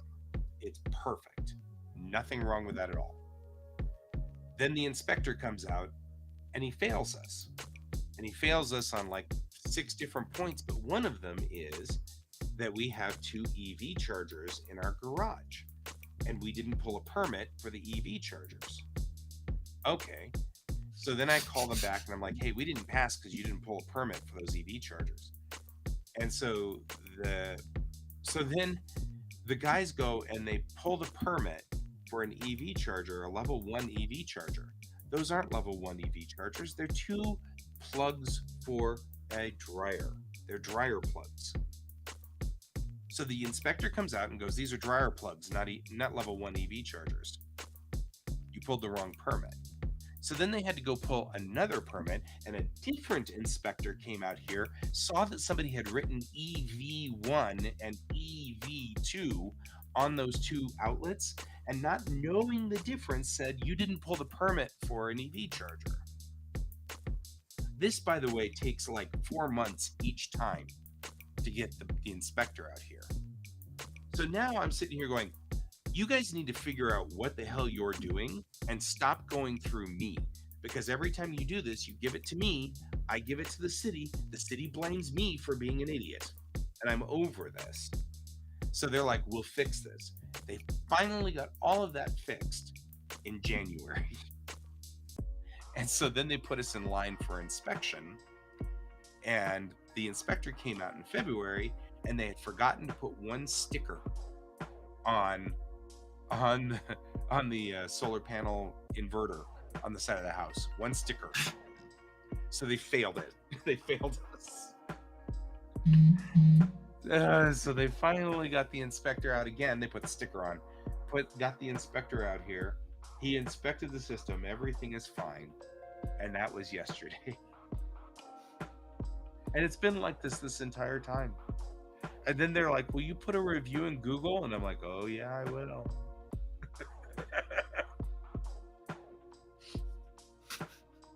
They're nice Wow. people, but it's clear the left hand does not know what the right hand is doing. Uh-huh. And what they've got is like 12 contractors doing a bunch of things that on paper sound great. We're going to come over, put the solar panels on your house. We're going to reinforce all of your insulation, make sure all your windows don't leak, yada, yada, yada, so that you do better during the winter and do better during the summer.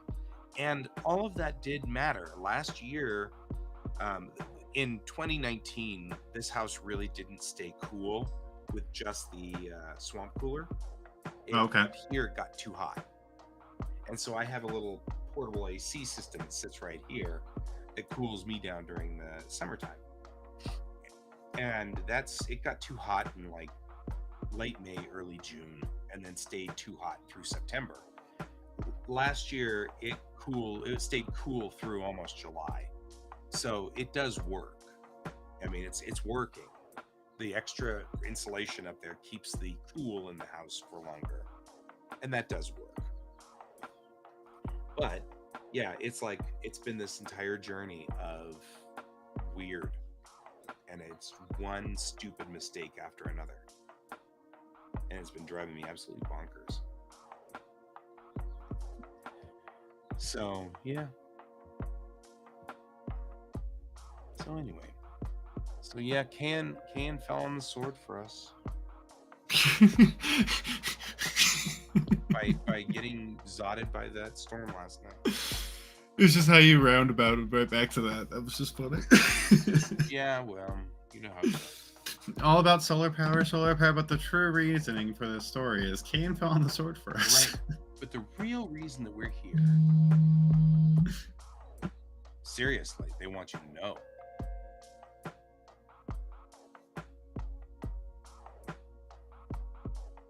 I don't know what that's all about.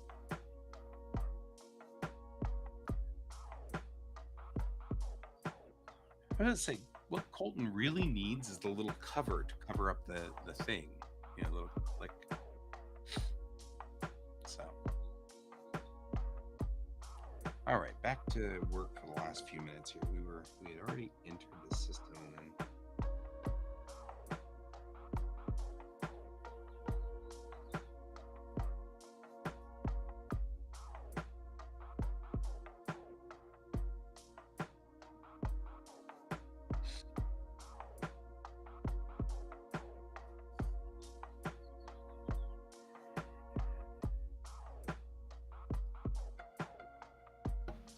Okay, that was a fake. Yeah, I was saying you need the little cover that covers up your. Oh, my phone? Yeah. Well, are you broadcasting from your phone? Yeah. Oh, that explains it. It's easier and You cheaper. were just doing the "don't watch me talk" on the phone. No, I just hit the stop virtual camera very quick so I turn off, and then apparently when I turned my phone off from the phone call, it went straight back into the camera, so it just started videotaping whatever it was showing. Right. Which is fine. Oh, yeah. Is what it is, but It is what it is.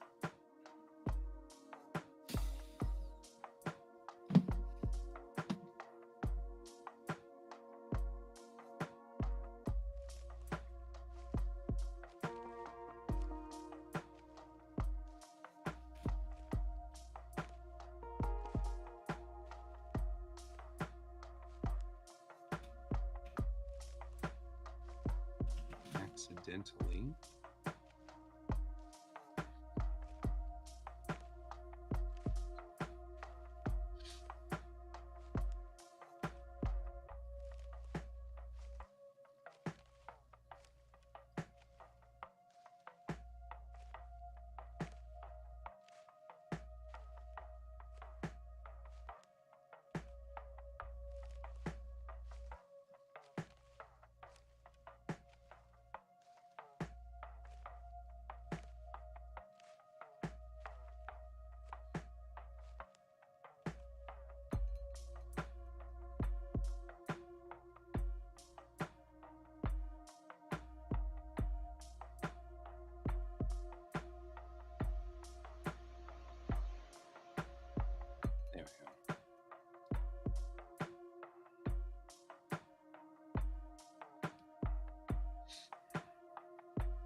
Okay, so coming out of this scene,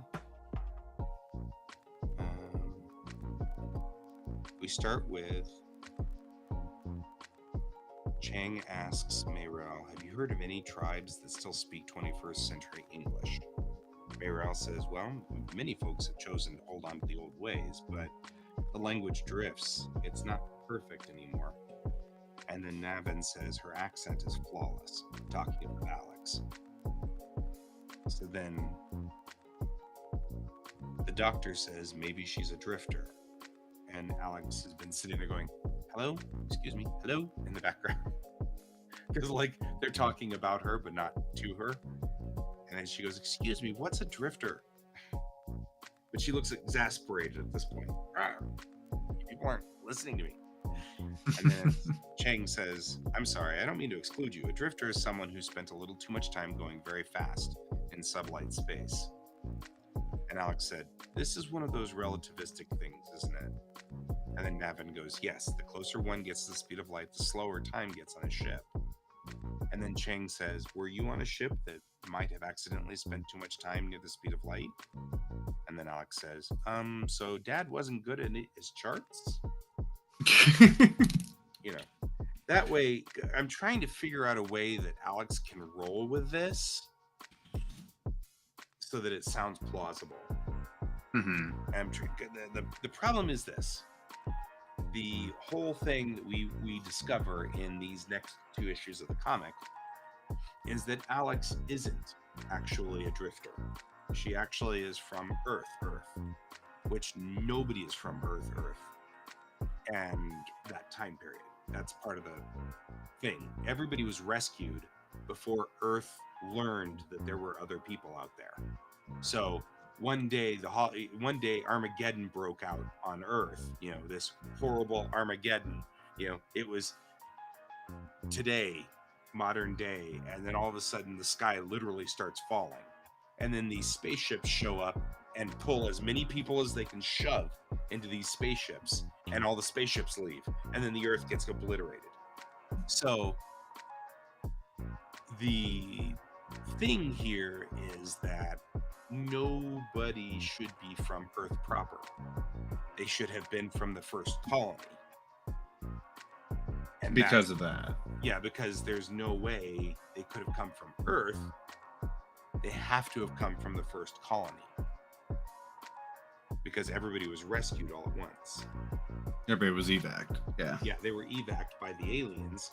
And then they had to spend like the first 2 or 3 years just acclimating to the fact that they now belong to a galactic society. So humans didn't go anywhere for the first 2 or 3 years. They didn't go anywhere at all. They spent that time, you know, getting all their vaccinations, getting all their shots, and, you know, all the things you need to do when you all of a sudden now are in a different culture and society. It's kind of like refugees coming into America. You know, you're a refugee from where's Pakistan, and all of a sudden you need to, you know, they bring you to America, they rescue you, they evac you from that place, they bring you to America. The first thing you don't do is go wander off. You know, you're spending the first year or two just figuring out where the hell you are, you know. So that's the point. What's gonna happen, where are we gonna go? You know, how are we going to set up our life and stuff like that. So nobody who would be from Earth proper has left Earth, which is the deal. She did, and that's the puzzle. That's the puzzle that'll be in the middle of all of my story to the very end. How did we get a girl from a city in Colorado? Because, of course, why not do the Stephen King thing? I know the cities of Colorado far better than any place else. So she might as well be from my hometown, you know? So why would this girl who came straight from Arvada, Colorado, why in the world would she be a drifter wandering around? It's not unheard of for her to be 500 years old, because all you need to do is screw up your light speed travel, and you get stuck in relativistic space, and, you know, what was 1 year's worth of travel for you becomes 500 years to the rest of the galaxy. So Right. that's not unheard of. But I need to build this because it's complex. You know, what I just explained to you is what's got to be said in all this dialogue so that people aren't confused.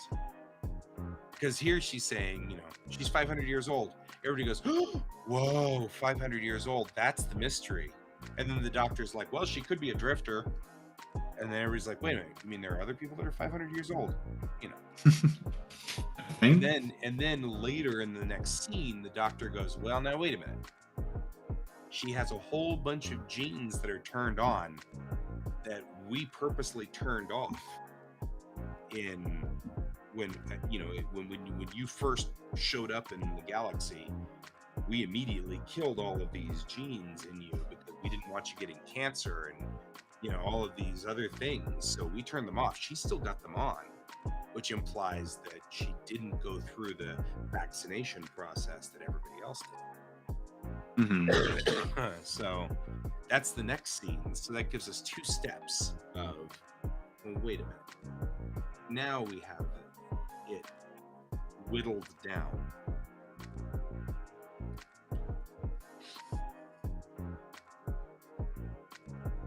So, okay.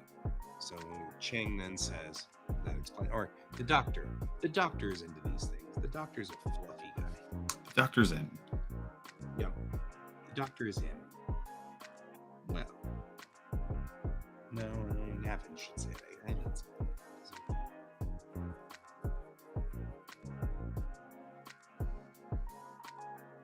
That explains it.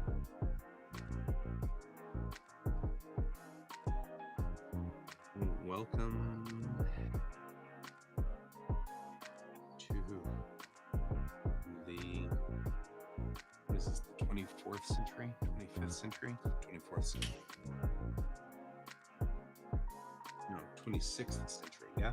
26th century, 500 years from now. Yes.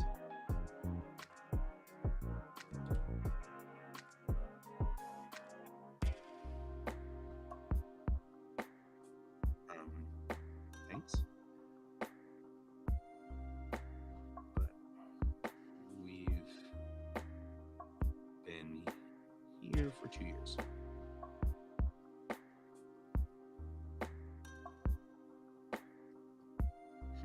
There, that sounds better.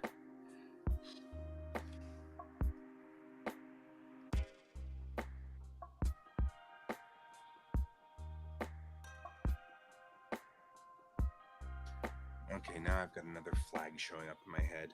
Dang it. She's the only survivor that they found in this area. That's really the big puzzle.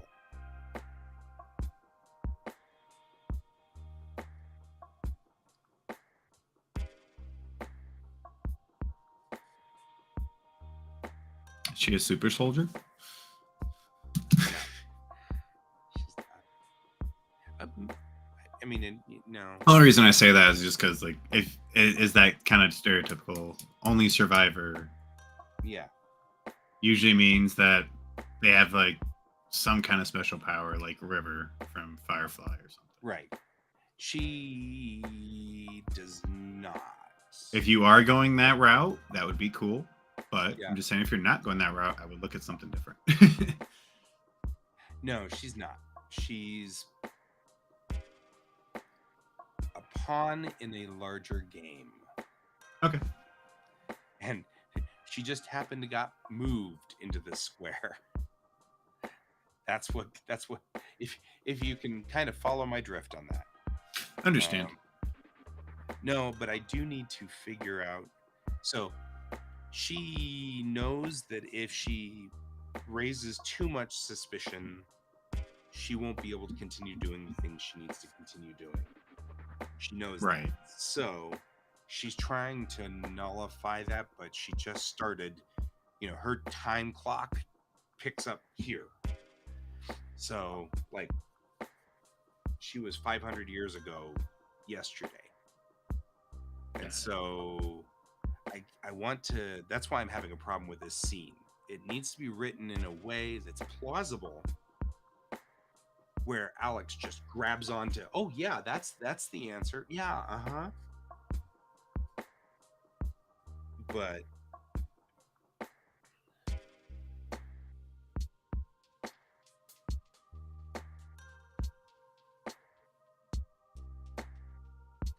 you know what? This last part doesn't work. That's why.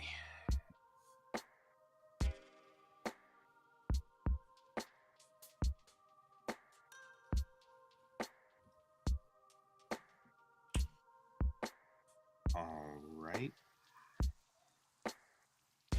So, Drifter family.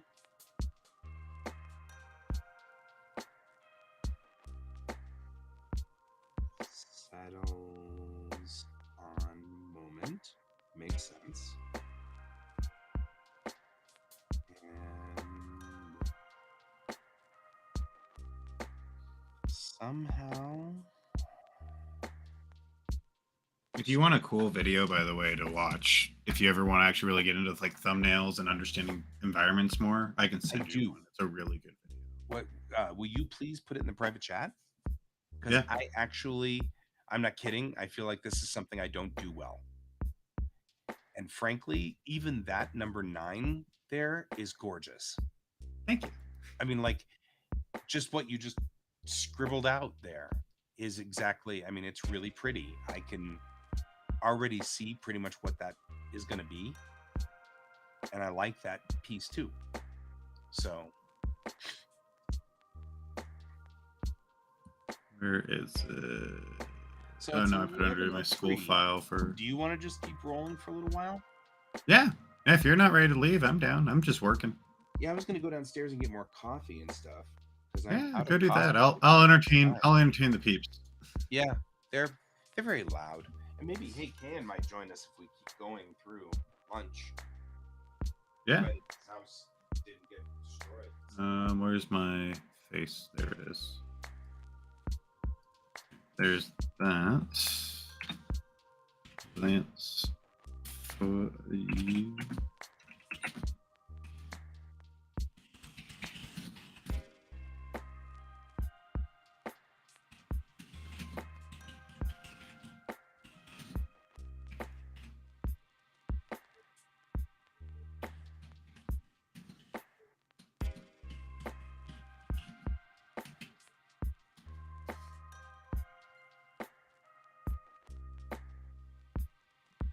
As for Twitch, I haven't handed out to you guys as well. Give me 1 second.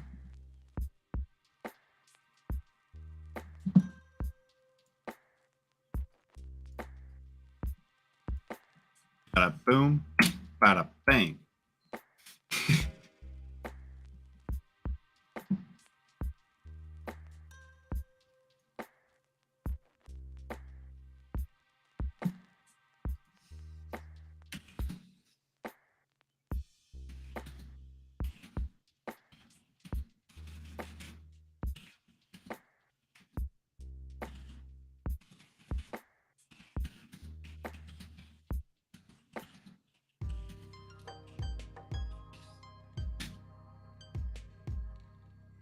Environment sketching, that's, or environment art specifically, or sketching, either one. It really doesn't matter. Anything with environments, these are the things that you should be looking into when you are using it. It's actually kind of cool.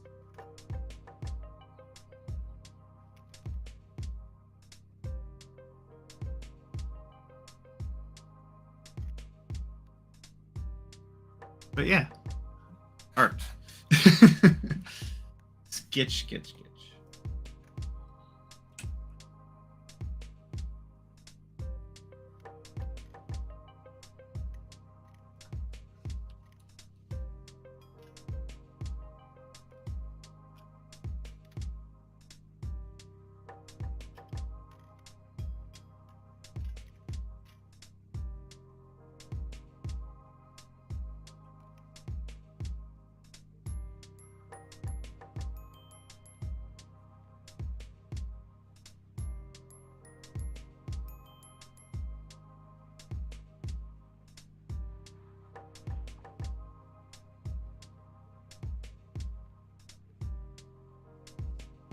Yeah, no, that guy that I just posted for that YouTube video, his name is... Oh, no. Brent, no. You always need sugar. Yeah, Tyra Edlin, he's actually really cool artist. That he does a lot of these tutorials and things like that. He's a great dude.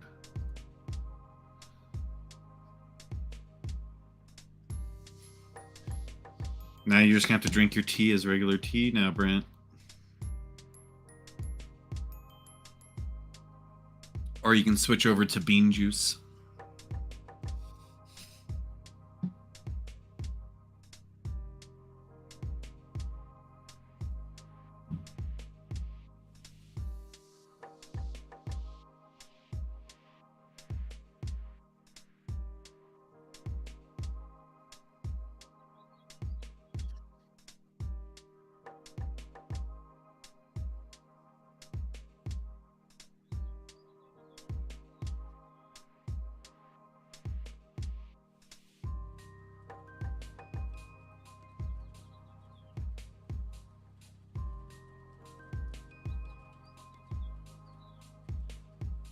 It's only 11, Brent.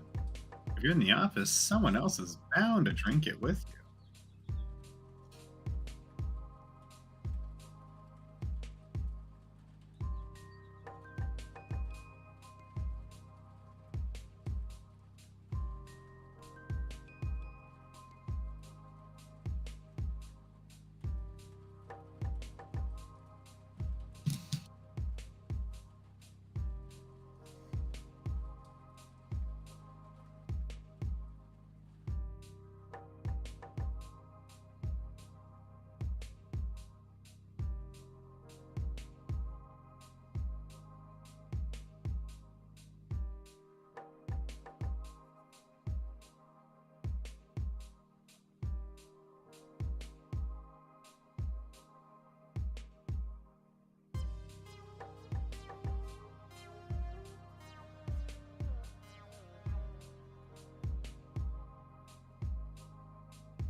I even got myself lunch because lunch sounded like a thing.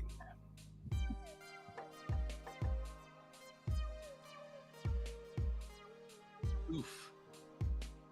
You ran out of sugar for your tea.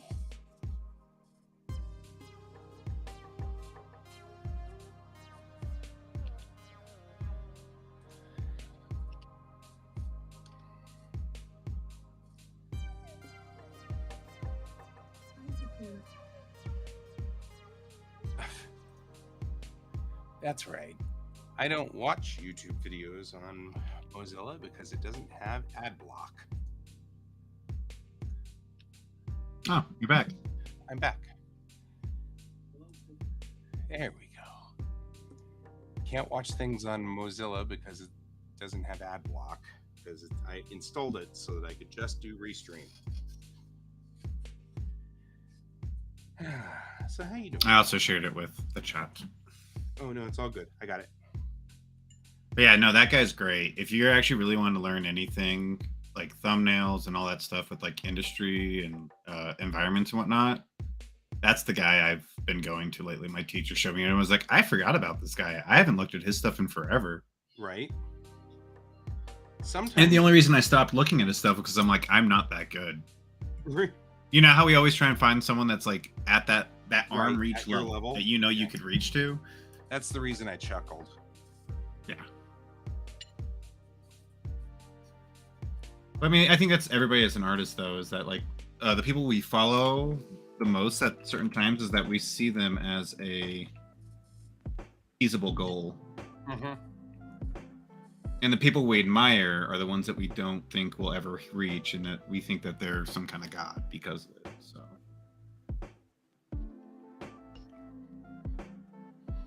you know. Mm-hmm. It's interesting because I have watched people who are better than me and just gone, well, I'll get there someday. You know what I mean? Kind of like I love Sam does art. He cracks me up. He's funny. So Sam does art SAM Sam. on YouTube. Yeah. I think I know who you're talking about. Yeah, Sam Yang or something like that. I think it's Sam Yang. There's a lot of, oh yeah, this guy. Yeah, I love him because he roasts art. Like you can have him roast your art. It cracks Yeah. me up.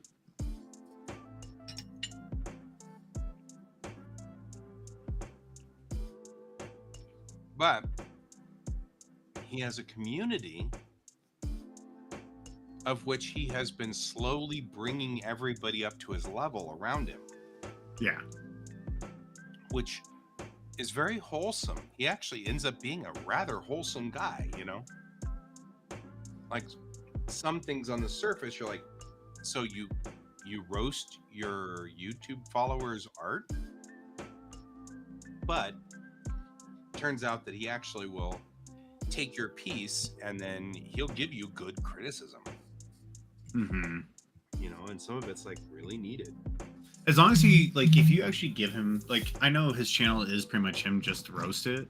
Like, that's his whole point of his channel is roasting. But also, if you actually come in and like, hey, I actually want an actual critique, and he actually helps you through an actual critique, I mean, then he is very much better than what he actually portrays. But that's it. That's good though. Like, I like that. I've seen him once or twice, and yeah, he's pretty funny. He kind of reminded me of what's his name? Ross Straws for a minute. Like when he Ross first came Straws. out. I like him. Ross Straws is pretty another good. one that I watch a lot. He has way too much obsession with his mom's dog. Yeah. The one I actually stopped watching a lot was Muhammad Agabadi. And that's just because, like, I'm not saying he's bad. I really loved some of his motivational stuff that he did there for a while. But, like, now I just feel like he's just attacking artists. Yeah. Well. And he's just attacking trends. That's his biggest thing, is I think he's just attacking trends. And I'm like, all right, cool. Yeah. That's the route you went. Have fun. You're not wrong, but have fun. I've got different. I don't know. I mean, I feel like the way people work is they have like a bucket of how much negative stuff they can take in. Yeah. And then when the bucket fills, they just turn bitter. Yeah. Well, that's also the hard part right now too, is that there is a lot of people because of AI and everything that everybody's kind of all up and trying to figure out what the hell they're doing, you know? Yeah.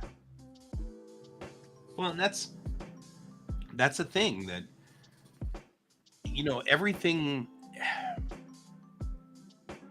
I know I just went on this whole tirade about you can't trust companies. But I actually have faith that most of the time people will do the right thing. I hope so.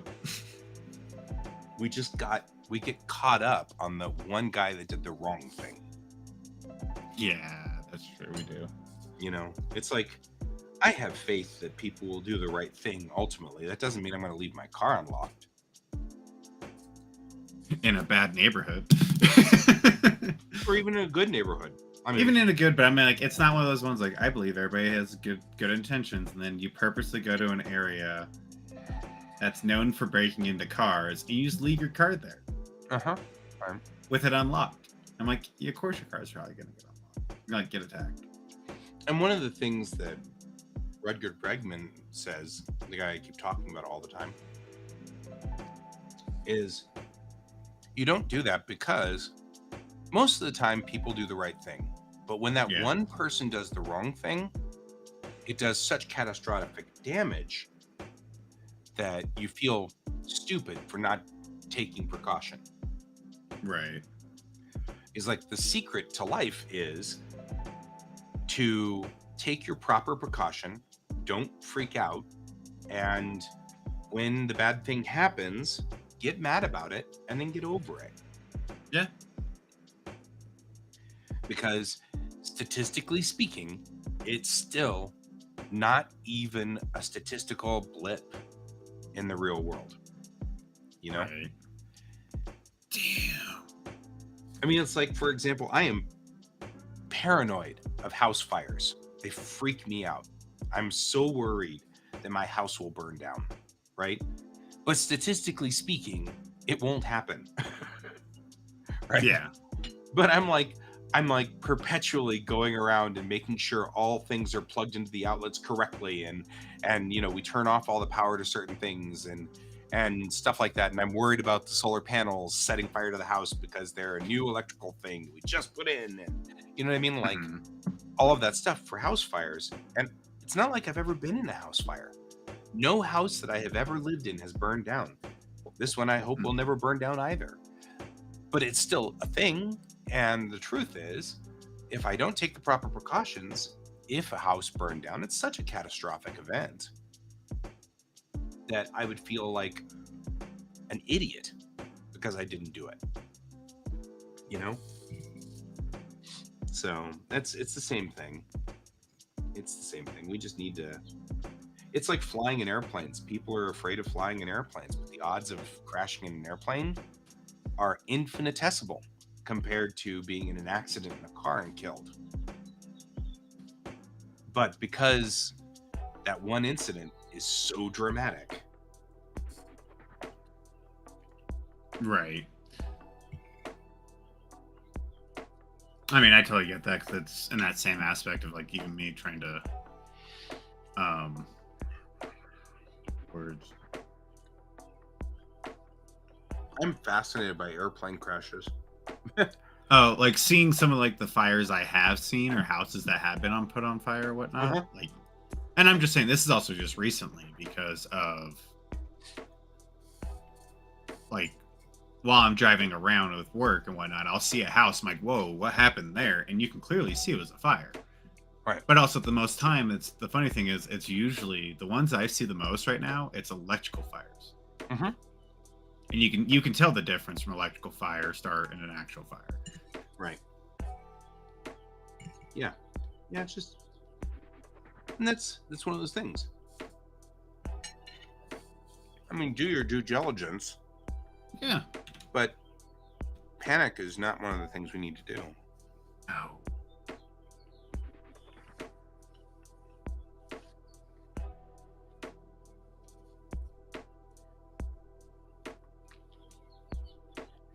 Always cracks me up. But you were saying earlier, you were like, I think that in a civil war or something, insurrection of some sort is about to happen. Oh yeah, yeah.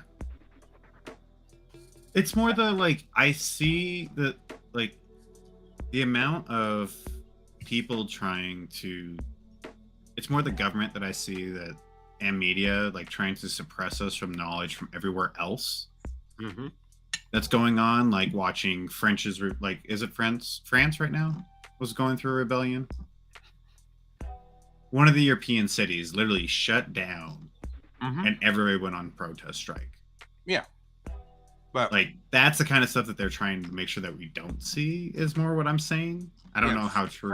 France goes on a some kind of strike of revolution or something once every like 20 years, whether they need it or not.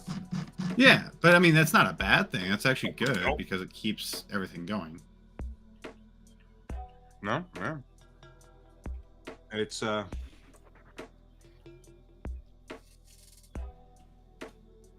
locked in at 10.8 thousand views in 7th place. Keep it up there, man. Oh, you know we love ya. You know we love ya. Good job, Kat. Good Oh, job. nice. Oh, you're on Discord now too? Yep, I'm out on Discord. Oh, you need an that's cool. invite to that, don't you? I didn't know you had that. Huh. Here, let me give you a no. I need to send the wait, invite people? Is it invite people? No, that's not it. It's not the one that's easy. It's the other one that's not easy. I hate that. Like copy link? No, it's not copy link. Hang on. I'm working on this. There's an invite link at the Quack site on the bottom. Let's see if this is the correct link. So one of them gives like a generic link and the other one gives a very specific link. And it's like, I don't need that. I need yeah, see, that's not the right one. Oh, on the Quack site. Yeah, that one's not the right one. And I can't see it until I've sent it. And that's really aggravating because that one won't work. Create invite. No.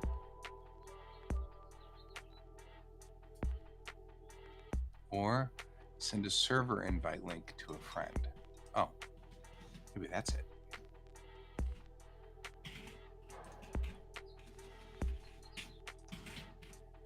God, why do they make these things so confusing? Let's see if this is it. That's the one. That's the one you need, Colton.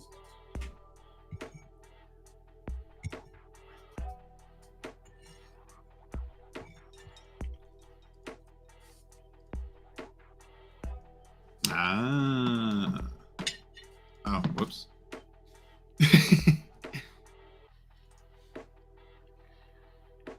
My Discord was on this screen.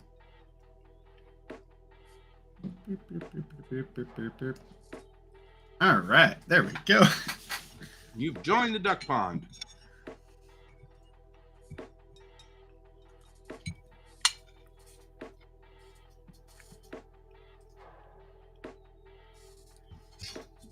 That's I can add you to my art servers folder now. that's the this is where we post pictures. I was gonna have him post pictures on Facebook, but it seems like people are moving here instead. Discord has become like the world not chat room. What was like forums? Yeah, like the old forums. Yeah, this is literally like this is how I feel like Discord became, is like it's a forum.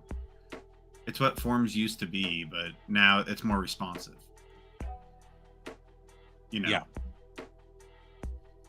Yeah, I mean, I put up this Discord channel and it works and it's kind of cool.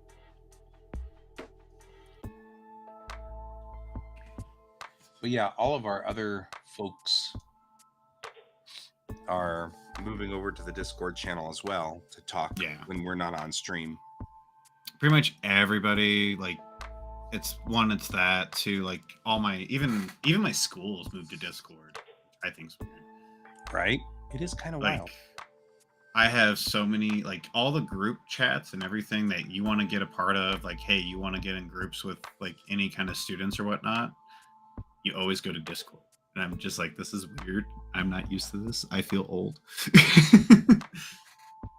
Like I literally have a whole folder here on Discord of just school related chats. Right.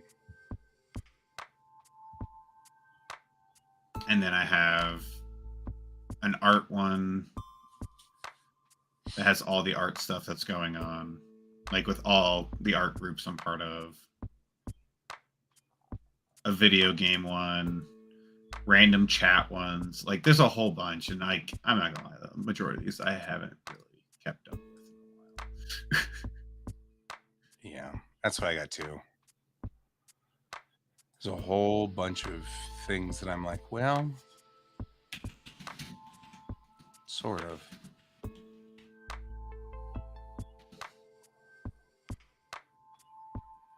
Yeah. Oh, the server, actually, everything we type in there comes in here. Yeah. Okay. That's Yeah, hilarious. it reroutes. So it's all rerouted from the duck pond. That's cool. Yeah. Mm-hmm.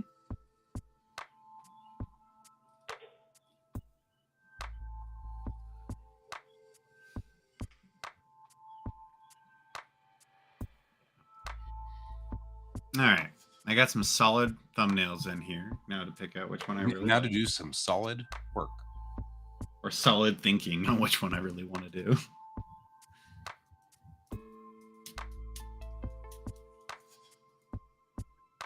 Because I like 7 through 9 and 3.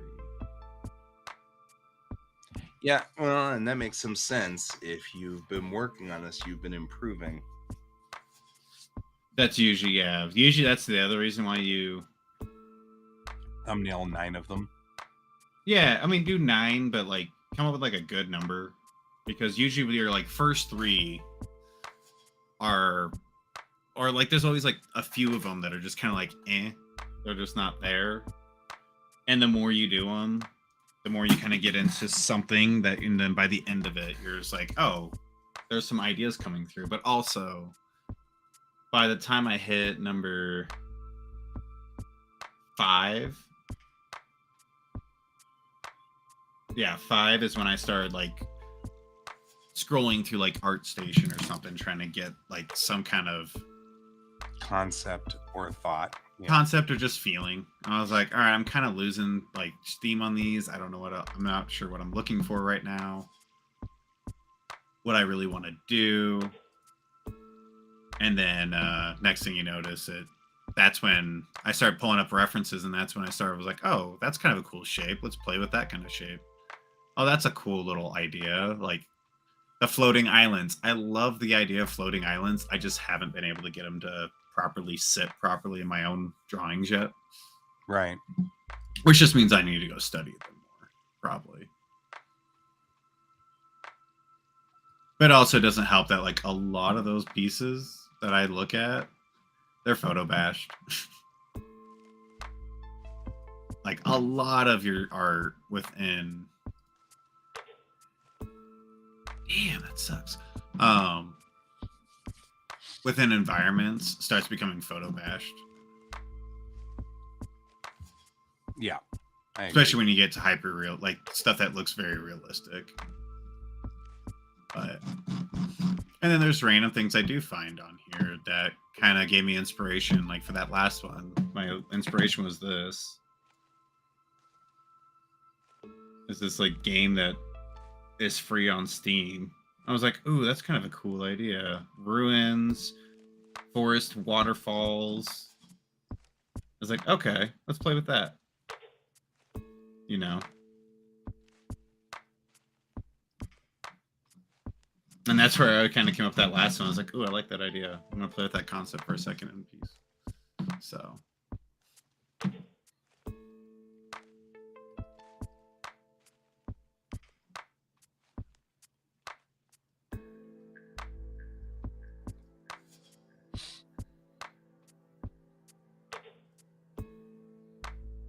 But also, like right now, where I'm at, that's kind of what that person I just sent you that link to is like. After I go through my thumbnail stage, I'll sometimes, just to save on some time to make sure my perspective and all that's always correct. Yeah. I'll just jump into 3D, do a quick little mock-up.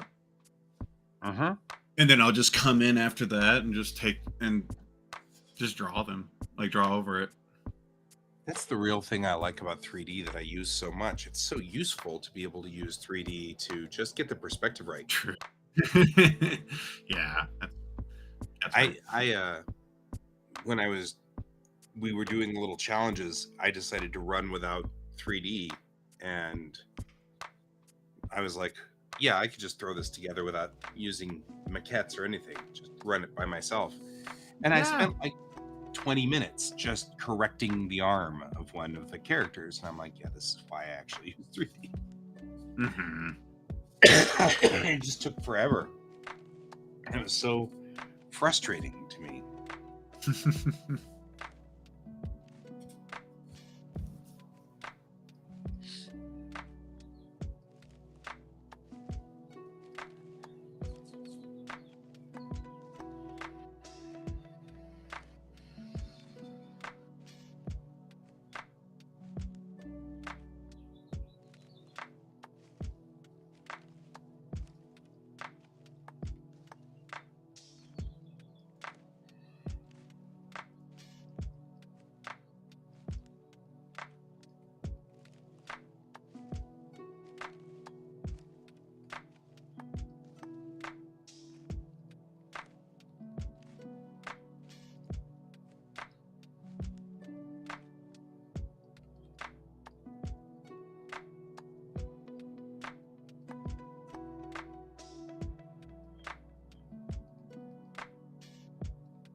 It's a little clunky, but I can probably massage it and make it a little bit better, and that won't hurt as bad.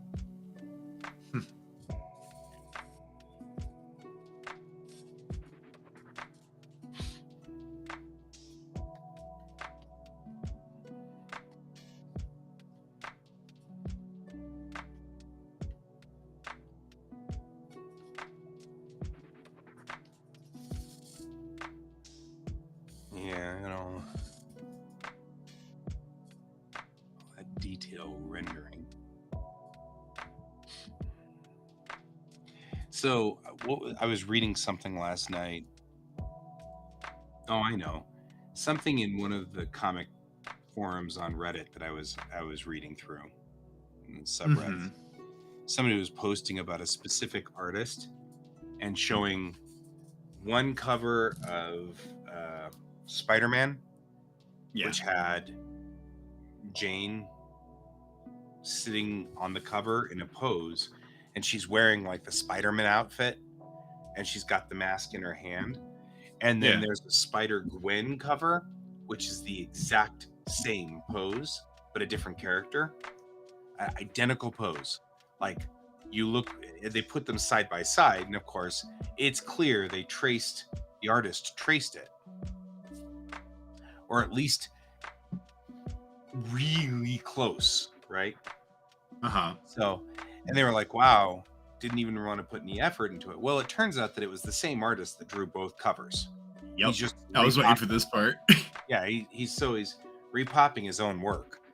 Well, that's at least not egregious, just kind of lazy. You know what I mean? It's not like a horrible violation of all that we stand for, but it is still lazy. And somebody else then posted on there something that made me really think. And they said, comic artists on deadline are not there to make comic art. They're there to make pages not blank. True. And I was like, ow. Right? When I you're agree on with him on that deadline, you're one. not there to, all you're there to do is to make sure that the pages aren't blank. That's all. Yeah. I get that, but also like in that same sense too, depending on what the story is, they probably link. Especially since the new Spider-Man Spider-Verse is coming out. Yeah, it probably is. He actually apparently used that pose like 4 or 5 times for some other covers too. There's so many artists out there, comic artists, that use the exact same pose for like the Spider-Man pose, that jumping pose from like back when Todd McFarlane and them were doing Spider-Man. And Lee. Yeah. I mean, like, everybody reuses poses all the time. Yeah. There's one artist I know, like he's a really cool dude, but he reuses the exact same pose. He just puts a different cover on this pose, a different person each time, and he still makes all the money he needs to. Right. And I'm like, I get it.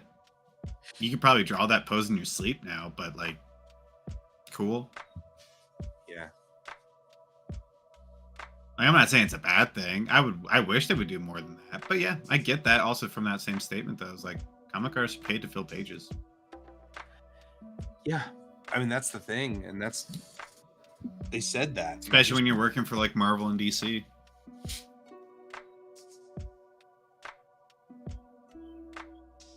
That is kind of the thing for them, is like you are being paid. And that's the most part that kind of sucks too, is like I'm trying to go into an industry where that is the main thing. Gotta bust it out as fast as possible. Yeah. Right. Just don't get us in a copyright lawsuit. That's all they ask. Yeah. And it makes some sense. Doesn't mean necessarily that I agree, but it makes some sense, and I understand that.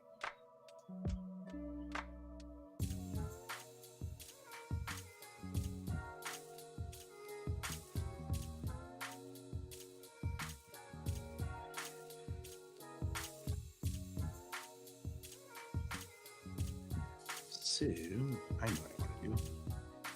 Anyway, it was just an interesting. It is. I really like how. Yeah, that's true. Sorry. Yeah, no, I'm just. Oh. Every time I do I really shouldn't use maquettes, and I get into these like downward spiral things. The ongoing thing that keeps me afloat is you don't have to use the maquettes if you want to spend 3 or 4 years releasing a comic book. You know, that's the word that I say to myself. You know, you don't have to. What, you spent like a month building your ships and all that stuff, and maquettes and your UVs and everything? Yeah. And so and I use them for everything. So now I can produce. And now it saves you so much time. You know. I mean, except for the fact that now I'm going back and reworking on one of them, but that's all right. I didn't put doors on it on my shuttlecraft. There's no exit doors.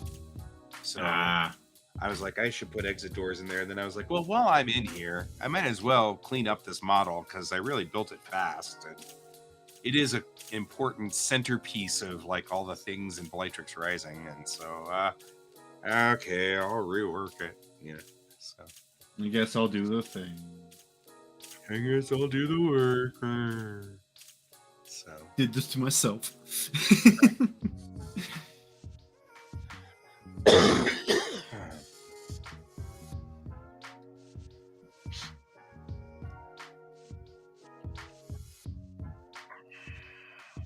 It's funny. Nobody has really ever said anything about my maquettes. But boy, it bothers me. Like, nobody said word one about it, but I keep getting bothered by it. I think they're awesome. Yeah. Well, I think so as well. I think it's great and stuff, so.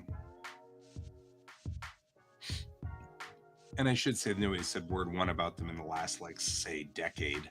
Because people were saying word one about it back in 2004 or whenever when I first came up with the idea.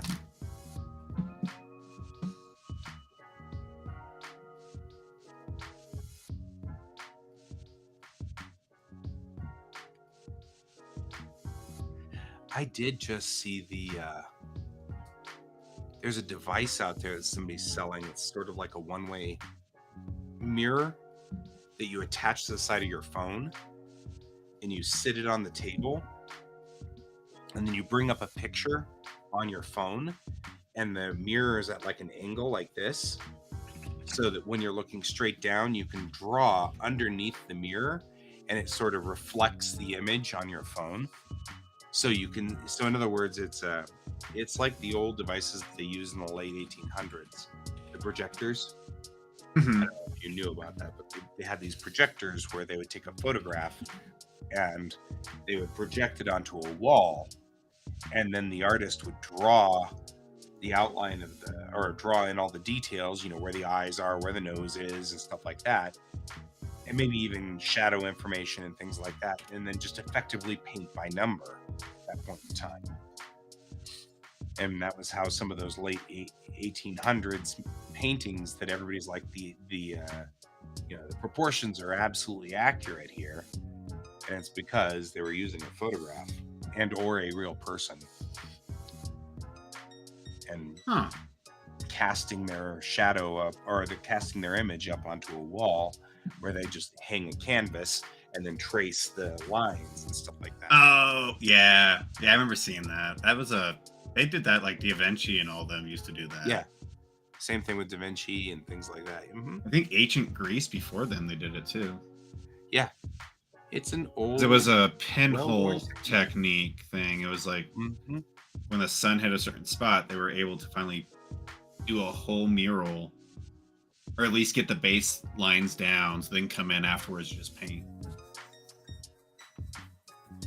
Because that was that painting class I was in, that digital figure painting class I was doing. That was one of the things I remember we were talking about, and that my teacher was like, "Yeah, people used to do this all the time." I was like, "What?"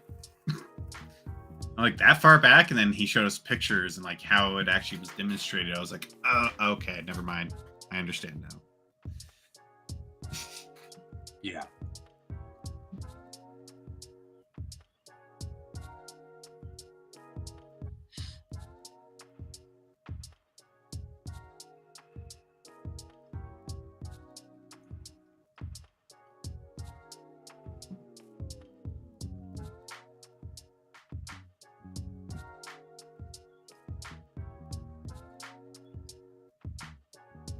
What Brian say? And what's this about? I got too fast. I go too fast. Huh?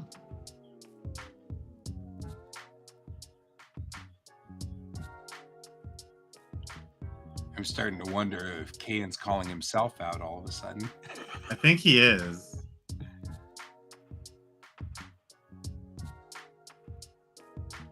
I think it's something that Kaya does a lot, is call themselves out. Right?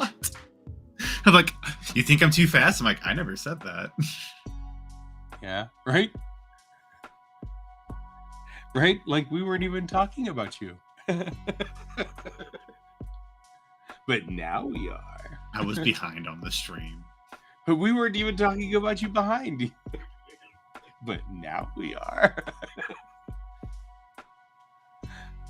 I mean, I there is a thing about speed, but there is also a thing about quality.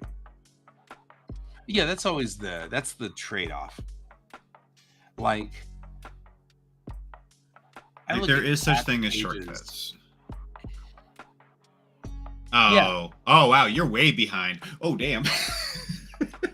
No, what I said was I was on Reddit, and there was a subreddit.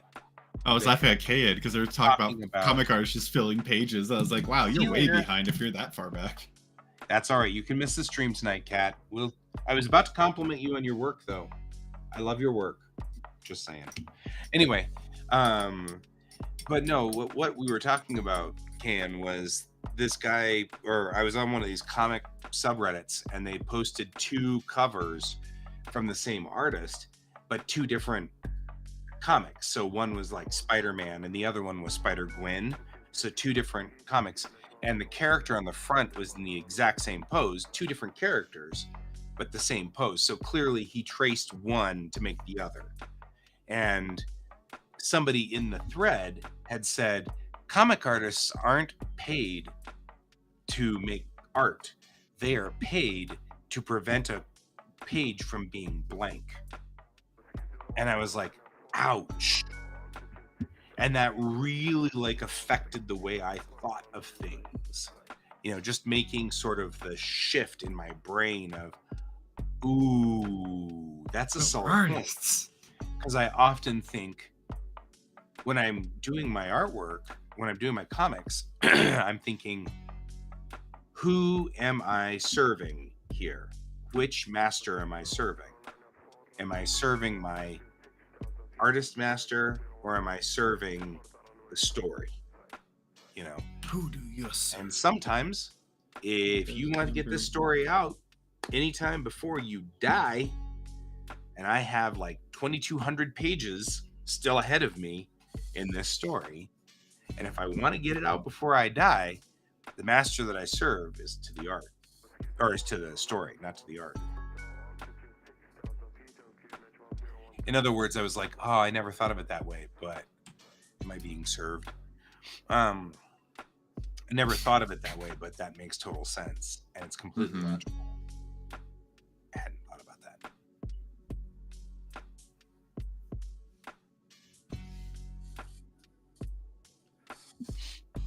Purser.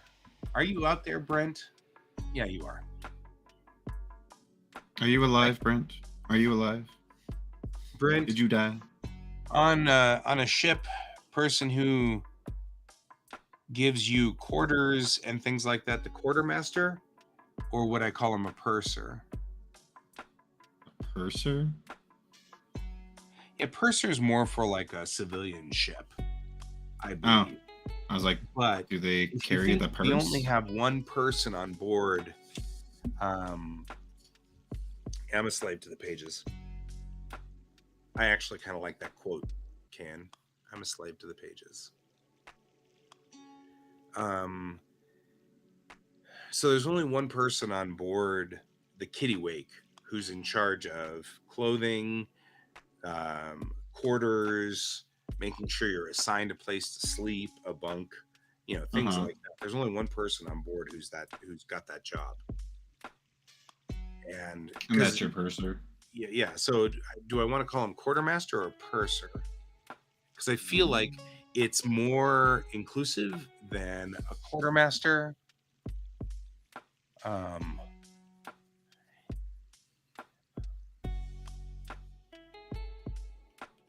Supply chain. Yeah, there'd be an S2.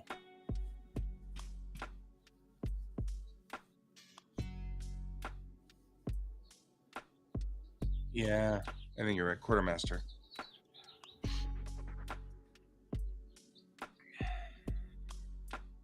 Yeah, purser seems to be money. Oh, I'm sorry, S3 or S4. That's what I was saying when you said purser. S4. I'm thinking someone that like S2 is intel. Secretly, they call the purser because they have the purse. They have all the money. Purse, right?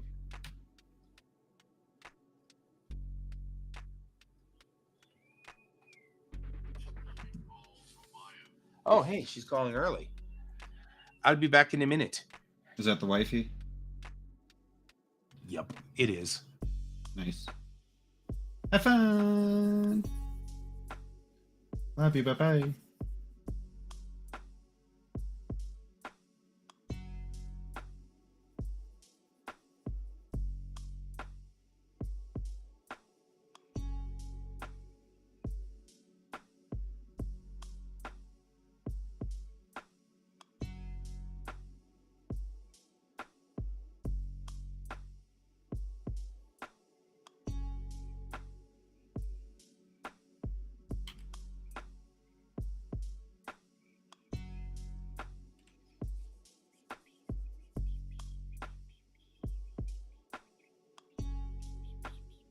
Ew.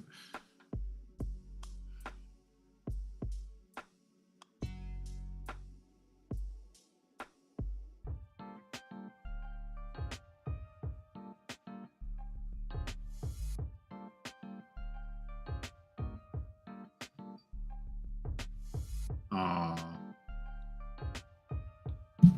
Alright, I'll be right back. I gotta grab more coffee.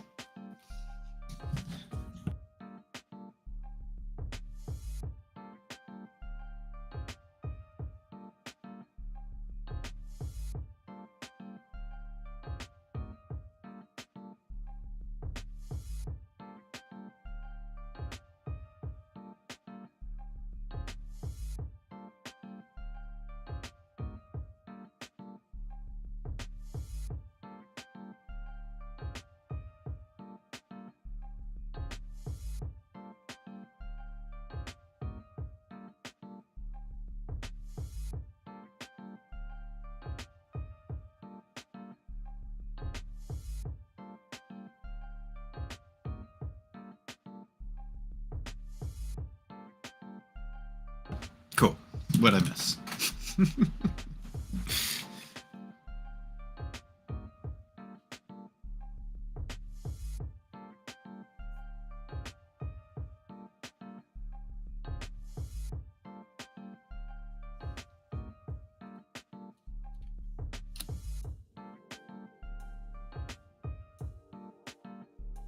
So you're doing the whole working and watching us, Brent?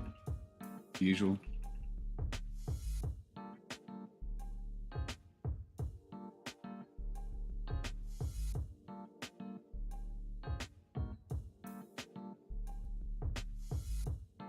Sounds like Kate was getting ready for a meeting.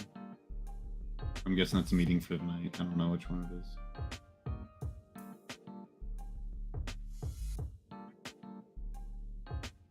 Kane was trying to get caught up with stream.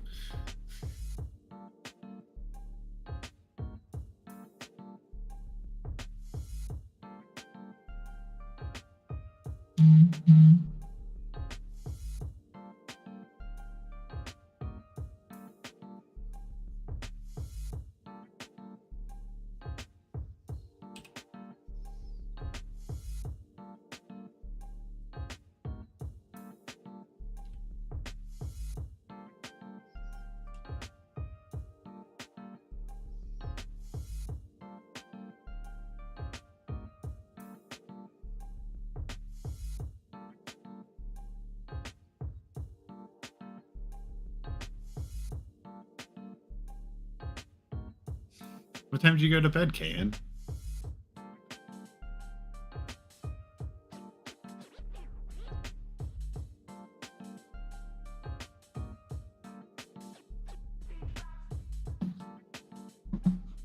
Making a mood board.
That's not terrible.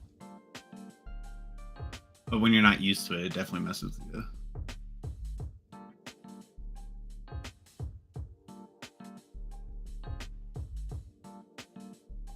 That's fair, Kane. That's, yeah. There was a time.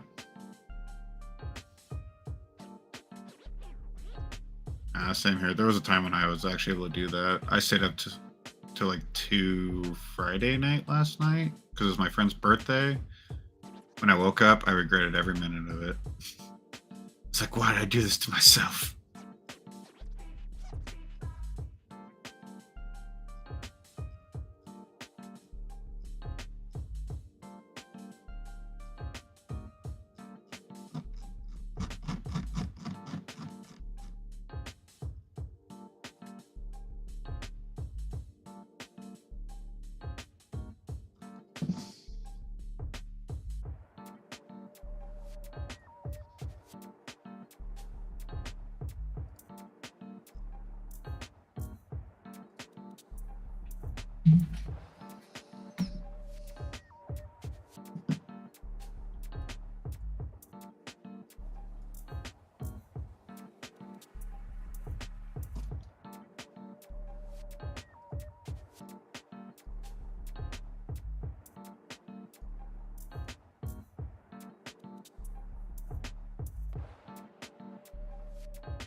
colors and everything put together.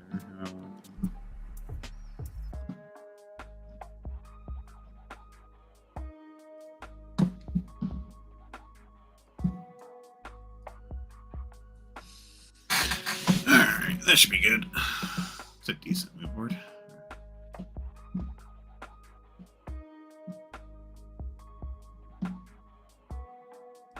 Alright.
So when I say mood board, it's this. And everybody else that's probably on here's already seen it, but yeah. Pull pictures that actually kind of keep where you want to be at. So you can kind of keep that color, keep that theme, have something to look at.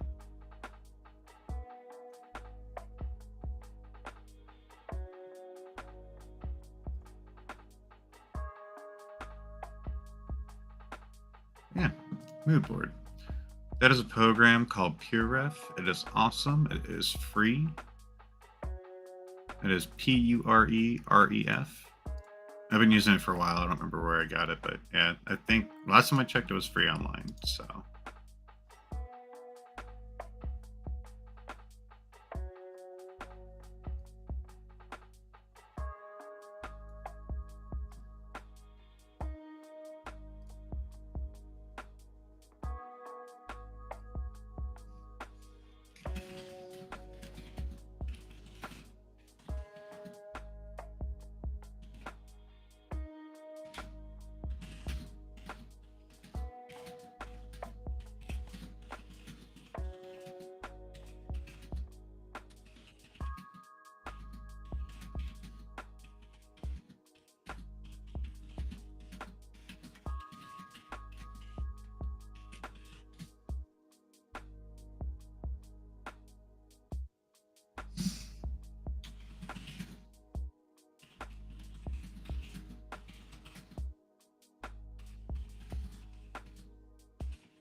Sorry about that. That's fine. You were doing white things. Yep, they were. Every day my wife calls to talk to me while she transfers from one school to the other because she works at 2 schools. Yeah. And so she calls to just chat with me on the drive. It's a great time because most of the time we have our kiddo with us. And so you can't really say, hey, how should we handle this situation? I don't know. I think we should do this. Uh-huh. And you can't really do that because then the kid's like, no, don't do that. Do this. So it started Putting in as his this is 2 a cents, great time to talk without him overhearing us. And then it's just moved on to a fun tradition that we like to do, and it just makes sure that we talk to each other every day. That's a good Some days tradition. are just so busy, I get that. But that's also pretty cool that you guys do that, though. Yeah.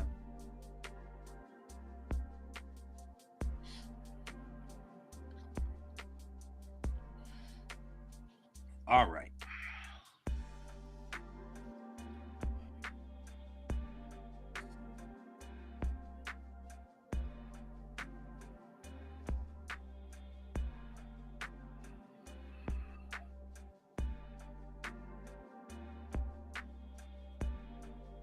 There we go. Inside joke for Brent. Just there. for I've added nobody else. Alex says, so Dad wasn't very good at his star charts there. Just a hidden joke for Brent right there. Brent loves star charts, I thought.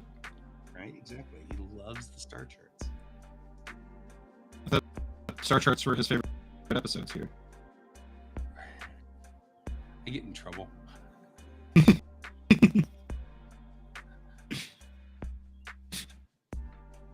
Yep. No more star charts. All the star charts. For now. Yep.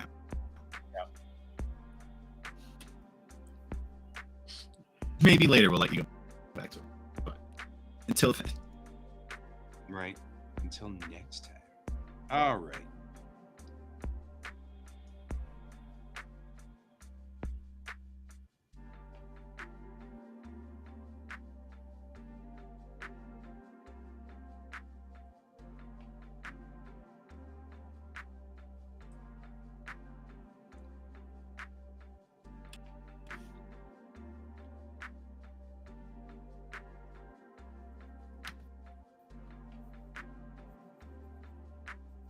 Oh, I'm confused, aren't I? Are you? Mm-hmm. Are you confused? Clearly I thought this page was on a different part of the story. Is it the wrong layer? No.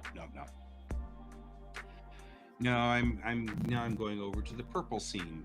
Now I did the red scene. Now we do the purple scene, and since it's red and purple, we have to do the dun, dun, dun, dun, dun, ding, right? And we've done the little thing where the Autobot logo comes up and flips and becomes the Decepticon logo. We've gone from red to purple. I'm easily entertained. Good. Okay. What? Yeah, you're like, that's good, guy. Good job. Yeah, well done. Sure.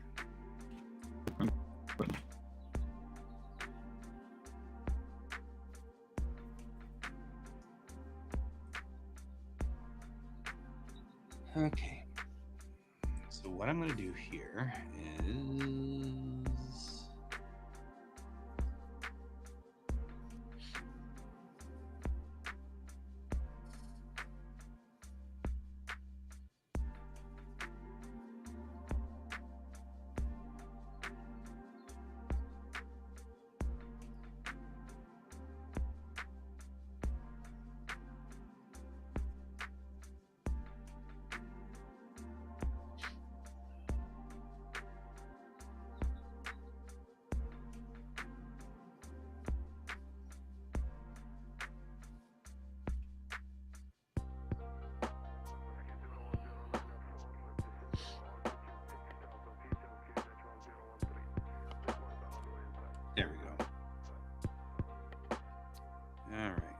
Chang is talking to the president about reinforcements. And she says, Destroyer Squadron 214 is en route and will be here in 4 weeks.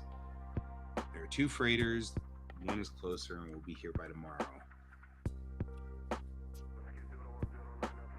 And then the president says, suppose the Commonwealth shows up.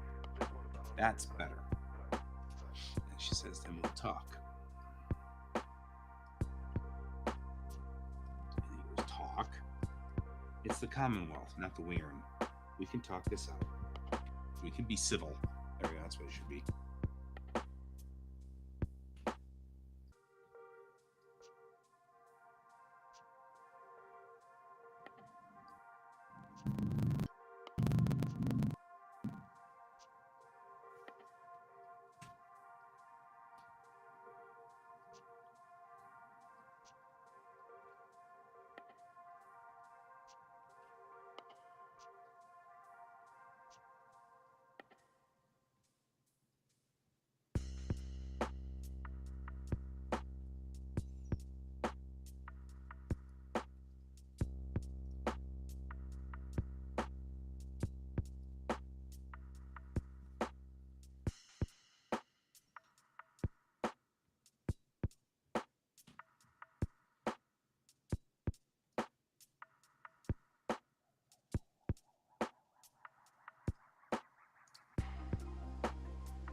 There we go. That gives a little bit of background.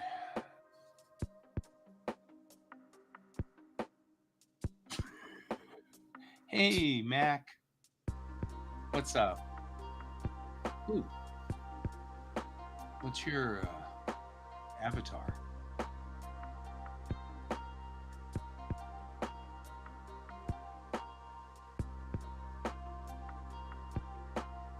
All right.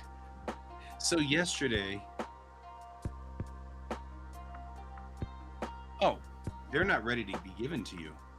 I didn't know you were waiting on them right now.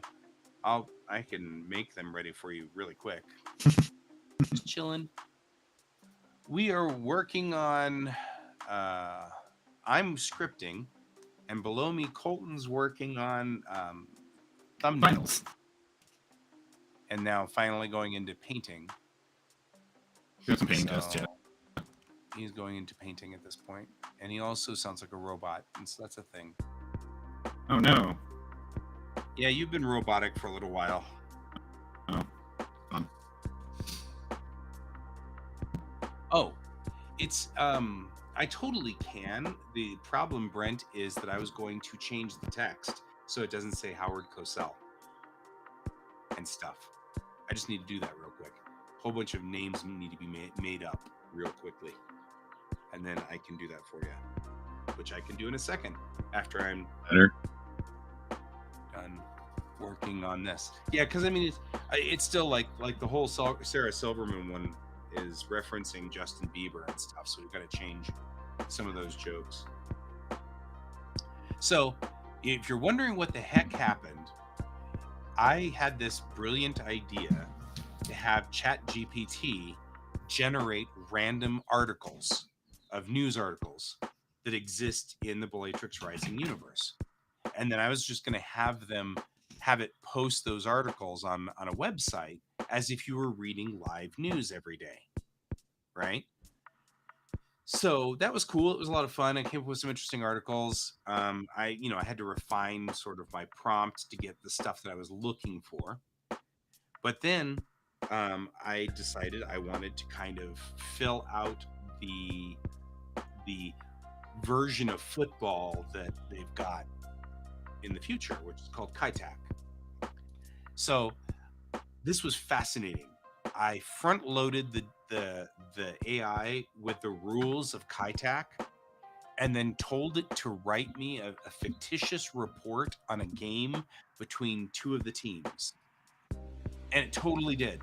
Like, was explaining what happened, and then the goalie did this, and then the striker did that, and they were up 3 points, and then blah blah blah. And it was like, wow, that was, it just made up this entire game that happened. And that was fascinating. So I had it do the ladder. So it did all of the teams against each other and who was playing who and who won and by how many points. And then I had it do a play-by-play report on each game. There were 25 games.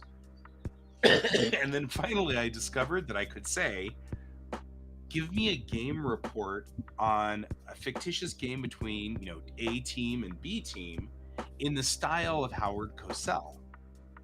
And it totally wrote it like Howard Cosell had written it. Well, that wasn't good enough. Then I tried Johnny Carson. So then it told a whole bunch of stupid jokes and gave a report on the game. Then I told it Sarah Silverman, and then it told a whole bunch of off-color jokes that were really, really, really freaking funny. But appropriate. I mean, inappropriate, because Sarah Silverman's notoriously inappropriate. But like some of the things it said were riotous.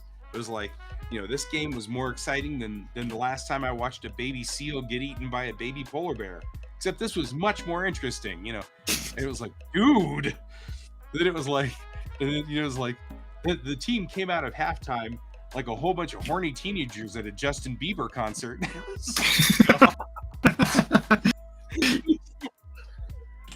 This is like, it was such a freaking riot. It was like really funny. And I was laughing, and I was just like, I'm sure that those are probably standard jokes for her that it just picked somewhere. But damn, that was good. You know what I mean? It was like wild. I settled in with everybody else later on because I wanted it to sound still, not to draw too much attention to itself, because this is a side thing. This isn't supposed to be part of the plot of my story. So it's not intended to be, real. I mean, it's what I want to do is just have it posting something every day that sort of just shows that the universe of Bellatrix Rising is alive. You know what I mean? Like, it just has things that happen. There was a construction accident here, and over here somebody has found a new mix of fuel for engines, and over, you know what I mean? Like, just giving a feel that the universe is moving. And so that's what Brent is working on. Is he went on ahead and picked up the domain for that, and is going along and just wants to set it up so that it can do these things. So that's what Brent is talking about. I had forgotten that, got up this morning, sat down here, and started working on scripting. Yeah. So I'm working now on Bellatrix Rising again.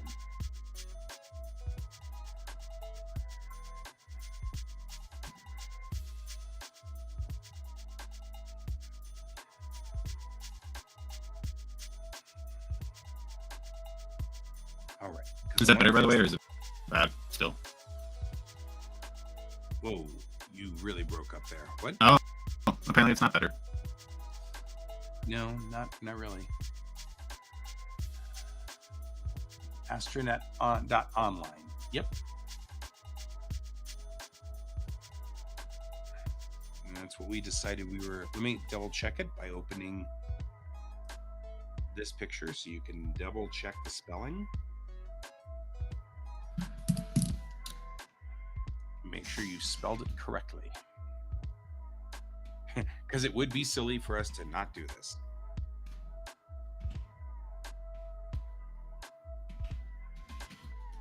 If he picks up this domain, which I think he can, then this can be, the Astronet is the internet.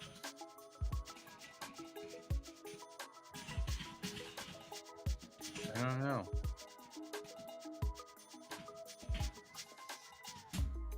Right? Aren't I arting hard enough? I think the actual question that I generally have at this point in time, Kayan, is maybe I'm not arting hard enough. If I'm not seeing any of the spammers, then it probably means that I'm not high profile enough.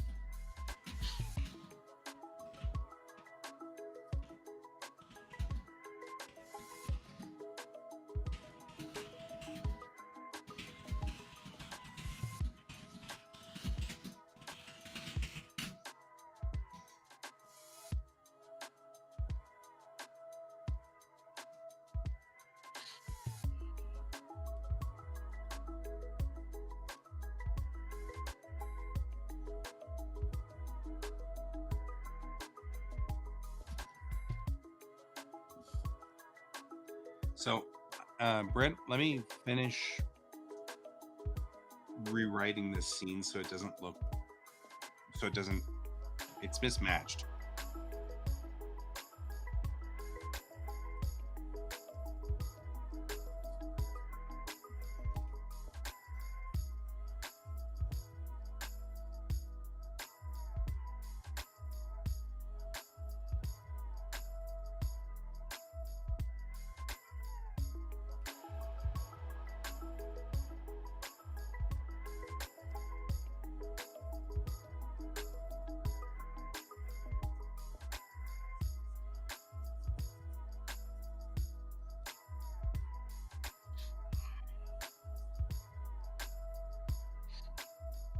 Anytime you say thinking what I'm thinking, the answer automatically is, I think so, brain. But what are we going to do with all this later, Hosen?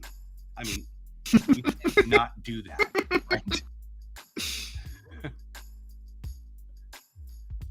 I think so, brain. But where will we find rotten cheese at a time like this?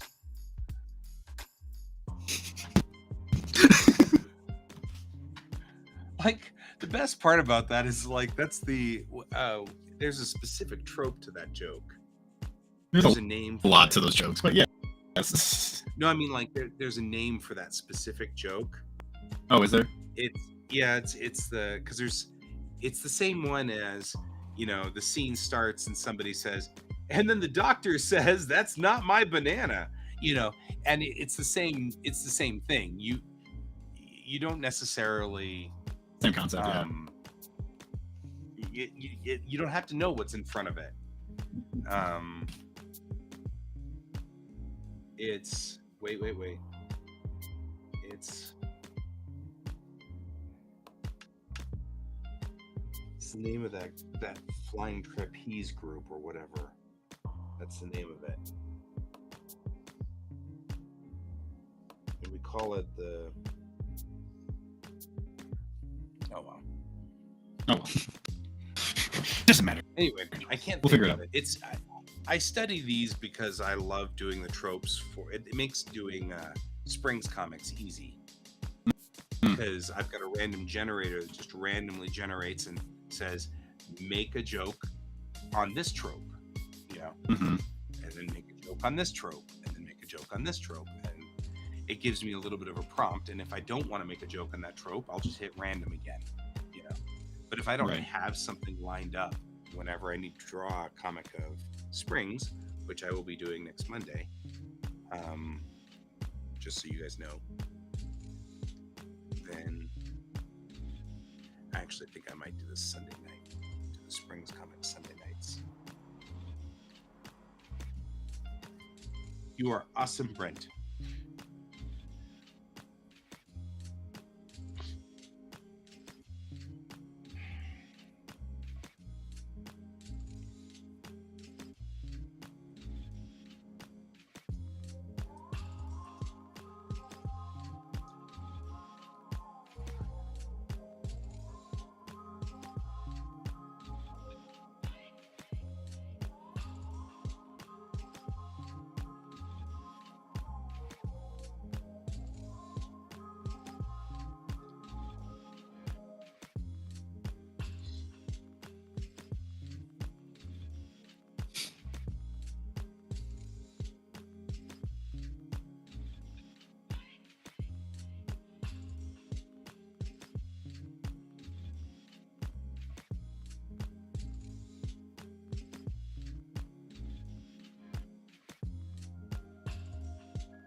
There we go.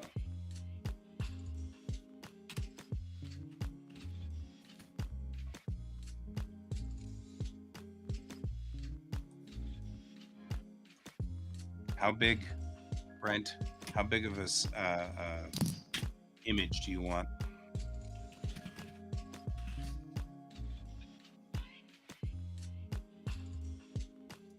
I think so, Brain. Why are we going to find a duck in the house at this hour?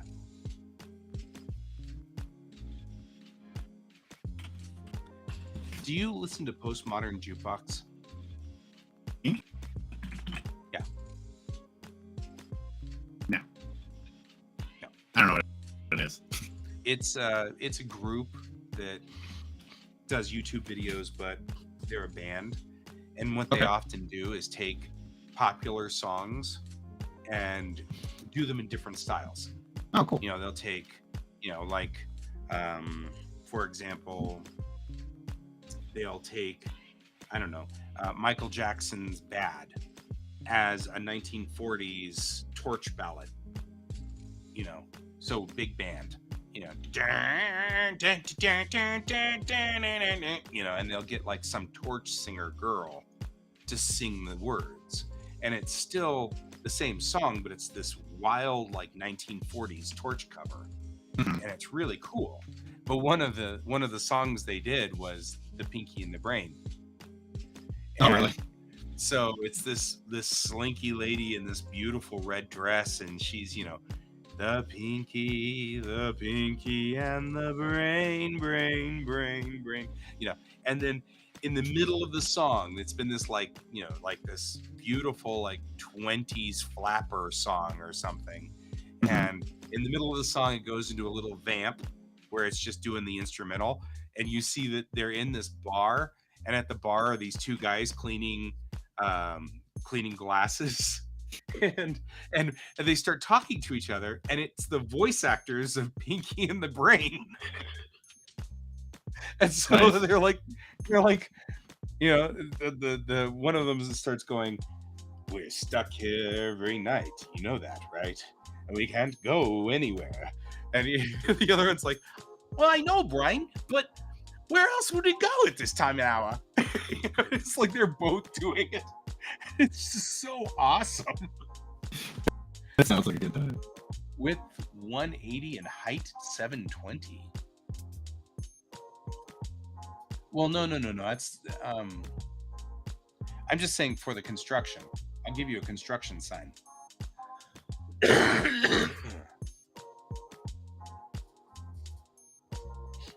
Right? Astronet.online. Well, it's because nobody wants online, but it works perfectly for me. Because astronet.online can be literally what the astronet says when it's online. And when astronet online is offline, it becomes astronet.offline in the comic. I know. You know what? I'll just make a generic size. Jeez.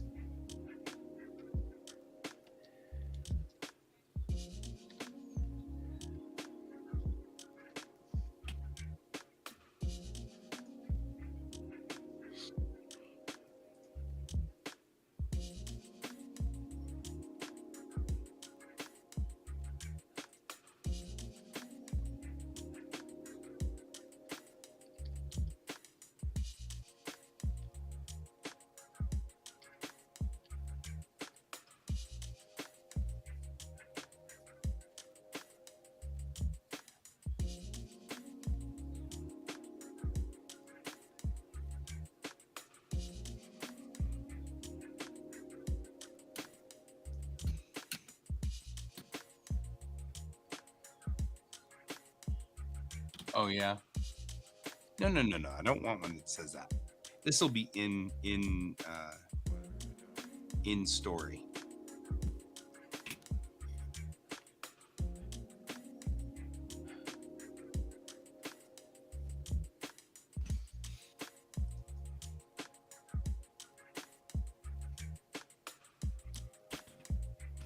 So hard.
like this is much funnier.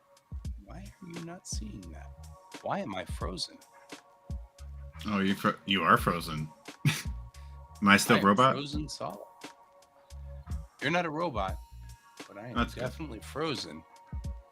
That's really weird. I'm wondering why Brent isn't responding to what I'm writing. That's clearly the problem. Hang on. Time for me to kick.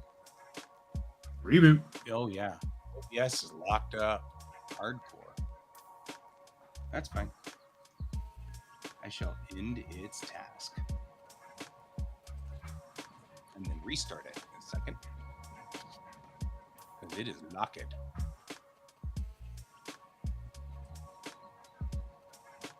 Super locked. There we go. Poof. And then we have to double load it.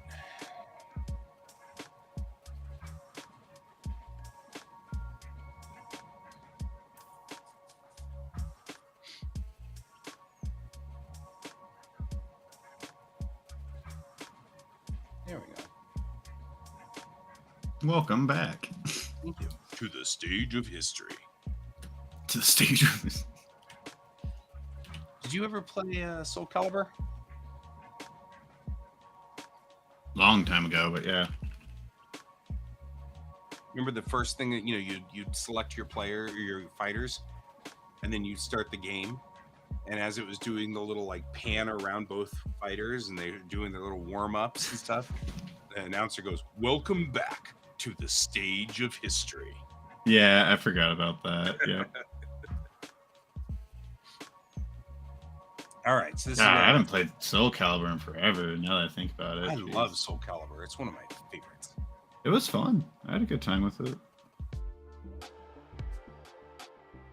Like, I enjoyed fighting games. Don't get me wrong. It's just, there'd never been like the game I really like sought after. If that makes sense. Yeah, no, it makes total sense. Especially when like I started making friends and they were on the competitive side of it. I was like, okay, I'm not having fun anymore. Right, this isn't fun anymore. That's my problem. I was like, you guys just want to like prove who's better. I really don't care. I just wanted to have fun. I got to the point where, as I grew up, I wasn't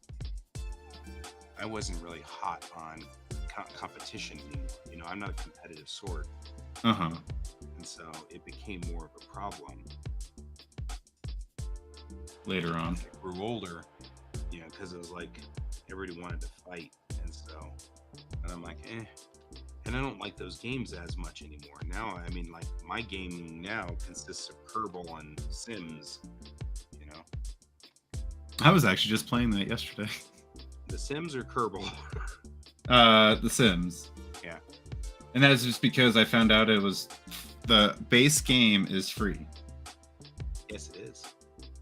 And that's why I was like, oh, I'll Because finally they give charge Sims a freaking try. And then I $60 realized like the things that I every want to quarter. do are expansions. Yeah, that's what I was going to say. They charge $60 a pop for all those expansions. I was like, I get it now. I'm like, that's actually not a bad marketing strategy No, because it's not. the base game, you can still just play what the game is The Sims. You want to do all the extra stuff, you just pay extra. Which really, when you look at it, their expansions really aren't that terrible. And you get a lot of content. Yeah. Oh, yeah. Yeah. I've got a number of expansions. I got the Japanese expansion and Get to Work expansion. Now I kind of want to play Sims. Is the Get to Work one where you actually go to work? Yeah. It's got a number of jobs that you can do. Yeah. And you go to work, and then you can actually have him, like the boss assigns you this task. I mean, honestly, legitimately, you're playing Sims, so you're already kind of into the idea of simulating real life to some degree. Yeah. And so it's like most of them. No, and I totally get that part. That's why I was like, I'm kind of curious. Because like got my character to go to work, and I was like, cool. And I was like, oh, I don't get to go to work? Yeah. Like, I'm kind of disappointed in this. I wanted to see what they did, and I was like, oh, there's actually an expansion so you could actually go work at work. Yeah. They've And there's like the city and all that other overall stuff. Like you can actually go travel to the city and all that. I'm like, okay, they've definitely set it up right. I mean, it depends. Like I said, it depends on your Yeah. your level of interest. Right. Well, it's like you said, it's a simulator. Simulator. Yep, simulator. Simulator. Simulator. Uh-huh. I'm easily entertained. But you have known that. But yeah, that's why I was like, that's kind of cool. All right, I get it now.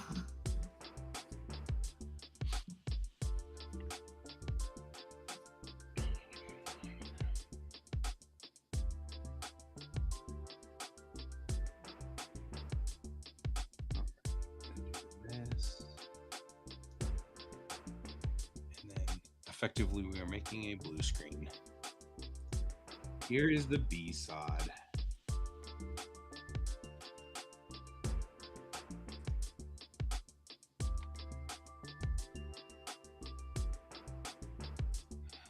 There we go.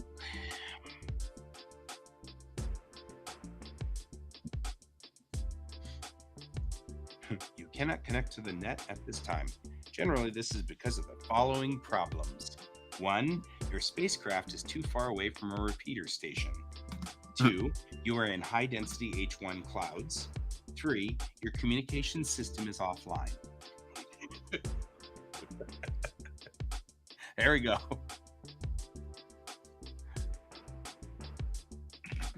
A cute little gimmicky thing to have us post on the website so that you can just see that for the moment the net's off.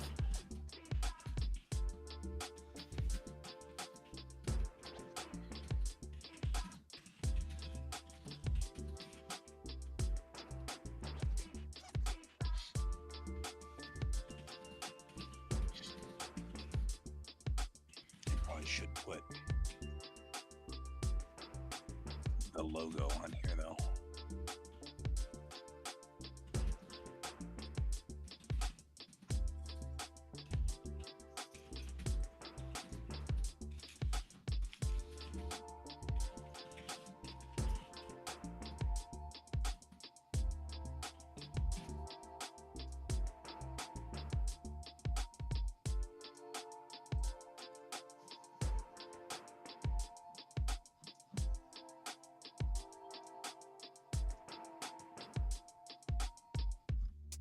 No, Brent. You can't leave till we leave. Right?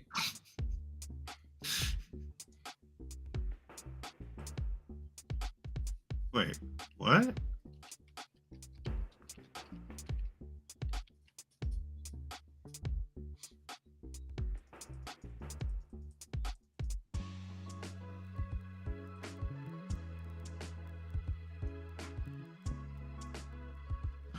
Oh my god. Oh. What? So, my rough draft paper I turned in late last week because on Sunday I overwhelmed myself because I didn't have 3 topics to it. Right. So I overwhelmed myself. I was so just like, this is not going to get done. I can't figure out what I need to do, blah, blah. So I totally overwhelmed myself till Monday and just said, F it. Yep. Which sucks is because it's exactly what I did last year. And the reason why I failed this class was because I overwhelmed myself so much. But it's because it's written papers and I don't do well as written papers. But after, and then I just submitted what I had afterwards on a Monday morning, which is when technically a day late. It was 8 hours late because I submitted 9 o'clock in the morning, and I got an F for the assignment because it was late. Right. Makes sense. But I'm looking at this now. Since I did the proper everything on it, she actually changed my grade from an F to a C. To a C? Yeah. Not bad. And I was like, oh, okay. You were like, I was waiting for that one to just trash it. Well, I mean, so I didn't look at anything until Tuesday, which was yesterday.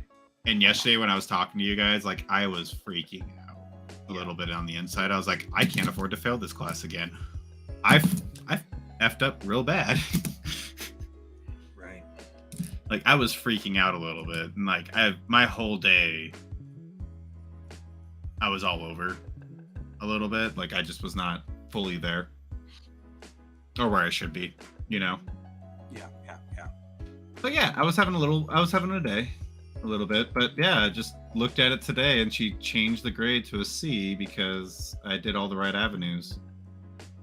Well, that's actually Like just because it was late, yes, I should be giving you this grade. But since I re-looked at it, and you did everything you were supposed to, it's all avenues. You're just gonna lose a lighter grade. And I was like, oh. So it's actually a B, but it's a C. right. So I am, because this is also how this class kind of works. It gives it a generic grade at the beginning, and then she kind of goes through at the end. And I guess by Wednesday is when we get actually all of our critiques. So not freaking out as bad anymore. Right. Not quite as dead.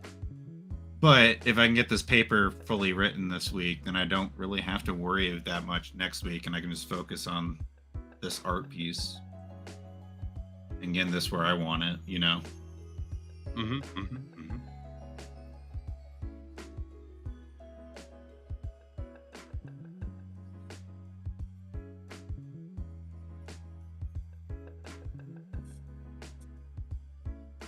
But also, if I get a lot of this done, it gives me something I can go talk to my teacher about on Thursday when we do our critique.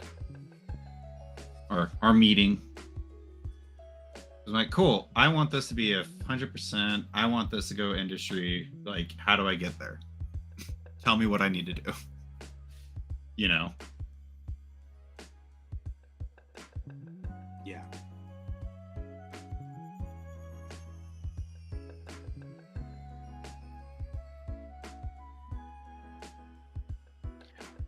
Real quickly, Brent, I just put that offline picture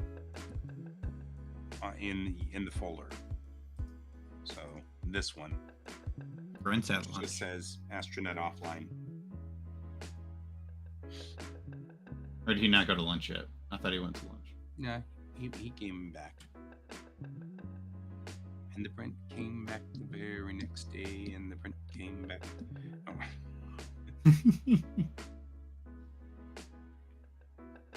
Brent is doing, he picked up astronet.online, and so that we can now put a Bellatrix Rising website there, which makes sense. Yeah, that's what you The were saying. Astronet is like the thing in Bellatrix is like the internet for us. I remember you talking about like how Brent was kind of got you like a whole website and everything to get this going. Yeah, he's been really cool. I was like, oh, that's awesome. That's nice. Well, you got us a website too, because we're actually out there too. Yeah, I didn't realize it was already live. I know he hit me up one day and he was like, hey, how's this sound? I was like, can you put something in here for this? He's like, yep. I'm like, okay, cool. Right. And then I think that's when we got onto the whole topic about the whole AI, not AI, the super realistic video game that Oh yeah. I was like, what the heck? What is this?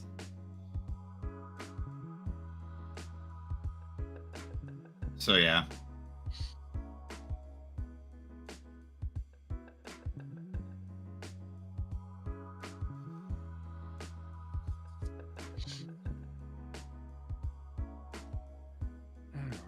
But yeah, if I can get, I'm gonna see if I can get like a few paint overs done today, because I'm gonna go with 8 and 9. I'm gonna do some quick paint overs, do some color corrections, see which ones I really like and what I want to go with, and then Thursday kind of present them to my teacher. I'm like, all right, which one should I go with? Like, which one do you think will be better but also coming from an art director side, Right. what would you choose? Which do you think you're most likely to take if you needed this for a project? If this was more than just a project, yeah. Yeah. Well, no, that's what I mean. Is like, I have hired Colton to be my dude doing the thingy. And so, which one's the one you're most likely to use? Right.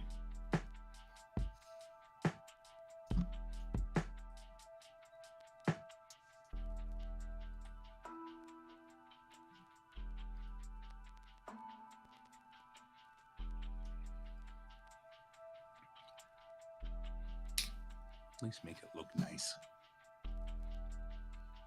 That makes me so much happier. Oh, fuck. You didn't just trash that, yeah.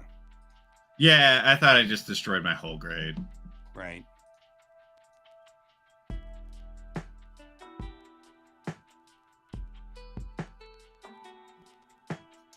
Man, they are pushing this show. Damn. Which show?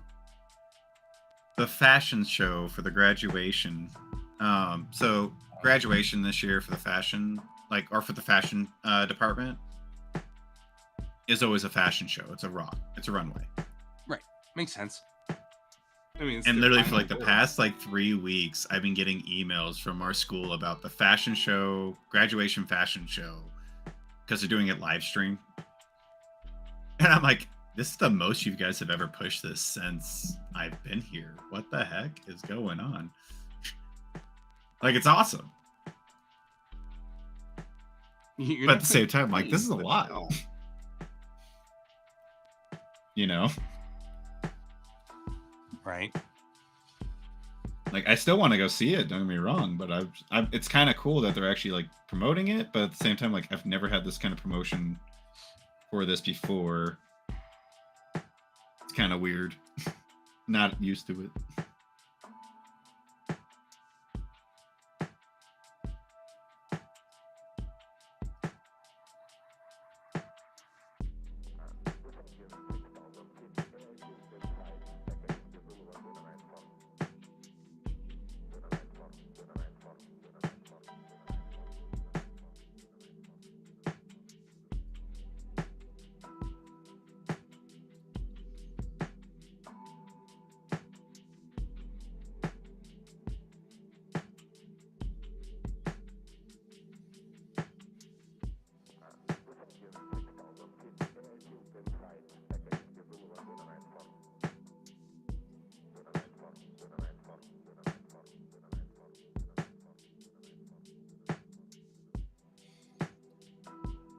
But also the other reason why I'm so kind of determined on a lot of this stuff too is because I don't know if you remember, but did I tell you that our school does a big huge show that industry people come and see and all that stuff?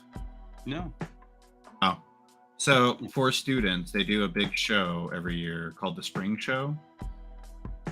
And you have to submit your work and get approved.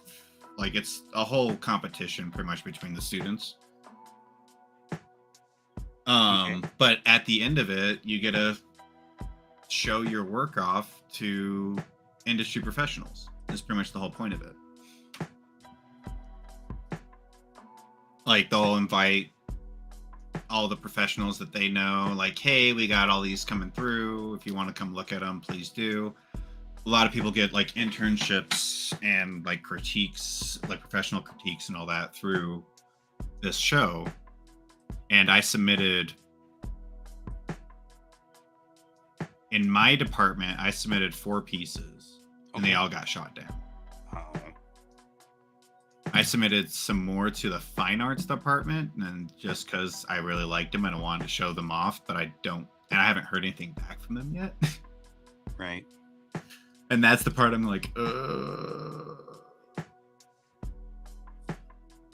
all over the place. So yeah, it's kind of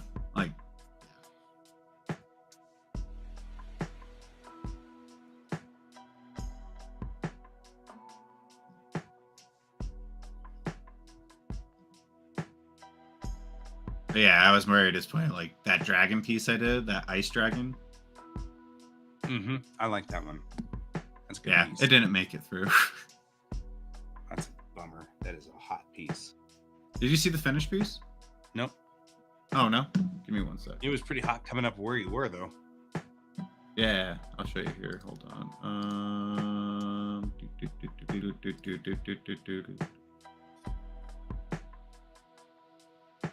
Would be projects. I think it was a GSC. Not the Colossal naked pictures. You can't show the Remains. naked pictures. Oh wait. I know, that's I'm like, which one was it again? Which one's the naked pictures? That'll get us. Make sure. You know- Oh yeah, there you go. Oh, nice. Damn. That's what I submitted. See, that's hot. I like that piece. And I was actually surprised it didn't get through. Or at Yeah. least like a submission. I was like, what?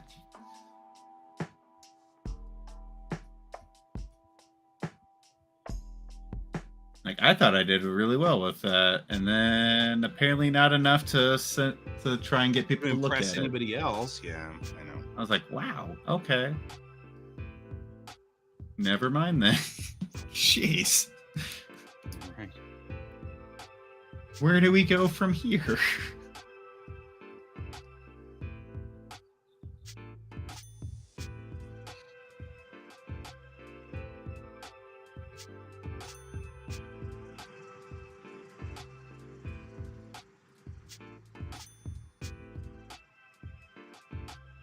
Yeah, I submitted a lot of stuff. Like, what else did I submit? So I remember now. Hold on. Let me.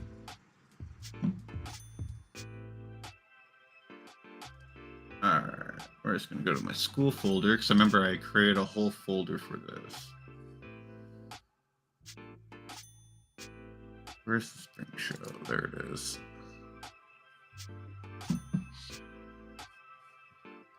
All right. So yeah, these are the ones that I submitted for this school. That Star Wars one. Oh yeah. I like that one. I submitted that. That didn't make it apparently. My Kim That was Jong-il cool. portrait. And then that one. Oh wait. There's the finished right there. There we go. Right. A little bit darkened. I even added like a little tiny boat in the corner or something. I was like, no, fine, be that way. And then I also submitted like a 3D model, but for some reason it's not in that folder. Right. Like the 3D model I didn't think was going to make it, but I just put it in there just because it was my better one out of the school year. But yeah, that's why I was like, dang, all right. Now I'm curious what got through this year.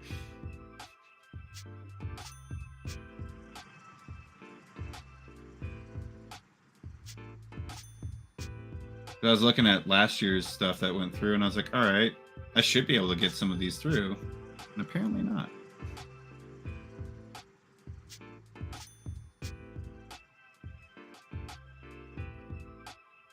I like this piece too. It's got a very Savannah, but not Savannah feel to it. The trees are very Savannah. Say I what? dig it.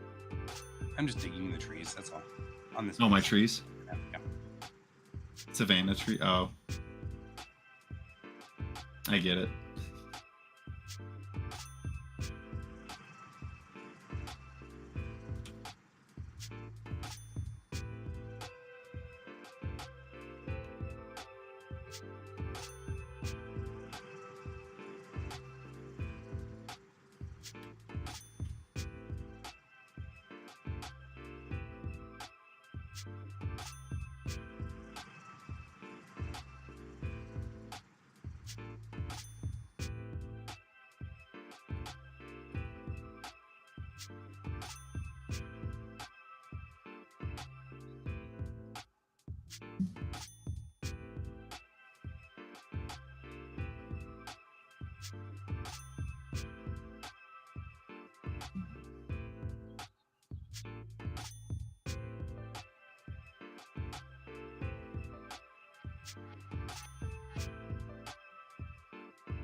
Yeah, let's see if this reads better.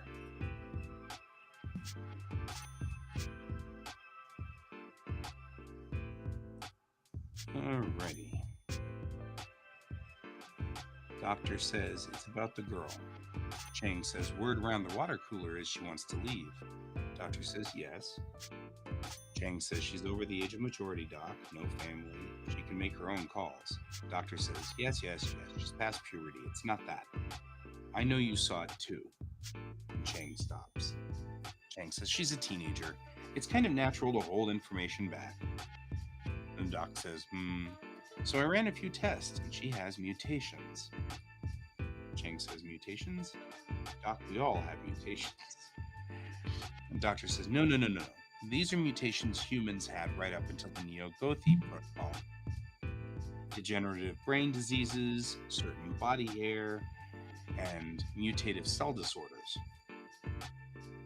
Chang says, wait, you're saying she has cancer? Doctor says, no, she's healthy. She just has the genes for cancer. Chang says, well, we knew that she was a drifter. She's been out there for a while. And the doctor says, Skip, but we imposed the Neo-Gothi protocols right after we rescued the humans from Earth.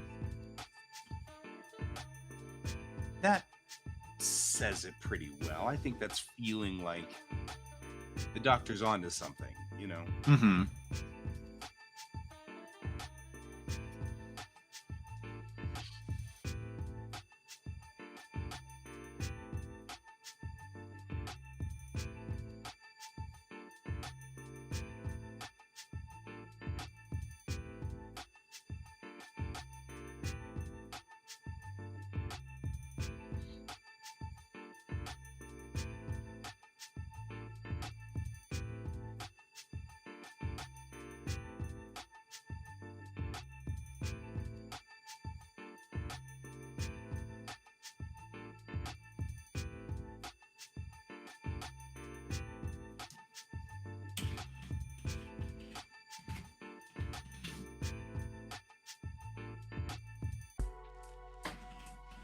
Would we call them something like origin people, or what would we call people who that first generation from Earth?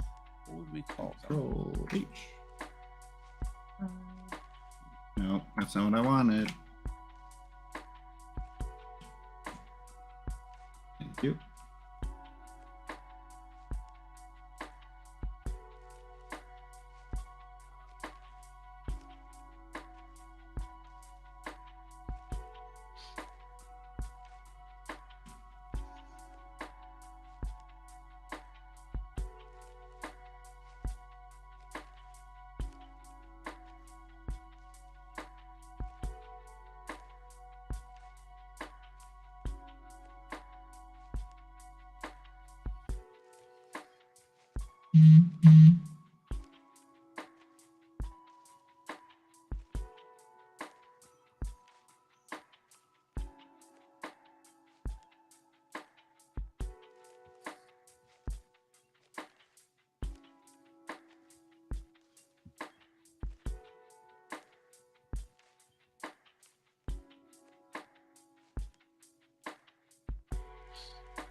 There we go. I think that's even better too.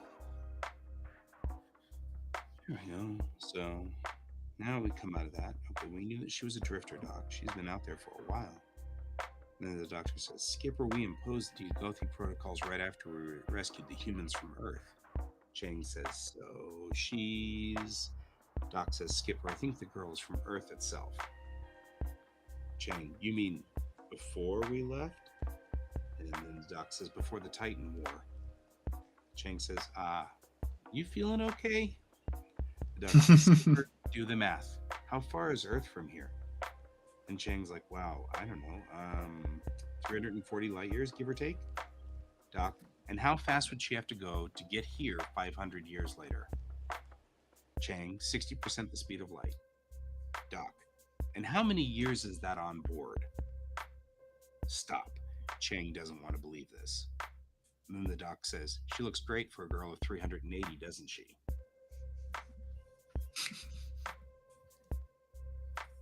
So, in other words, there's no way she could have relativistically traveled between Earth and Moment. And that explains it better in these blocks of text all around here.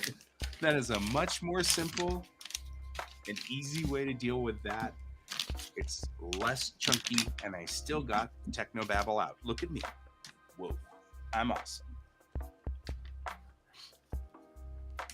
We were watching an episode of Next Gen last night. My wife and I, we've been going through and rewatching all of Star Trek Next Gen. And we watched an episode last night, and it was an episode that was clearly written by a bunch of science nerds, because the technobabble was laid in so thick. Mm-hmm. It was like, yeah, it's peanut butter jelly time, peanut butter jelly time. And the technobabble was so intense. They just sat there and just, oh, it was brutal. It's kind of fun. But yeah.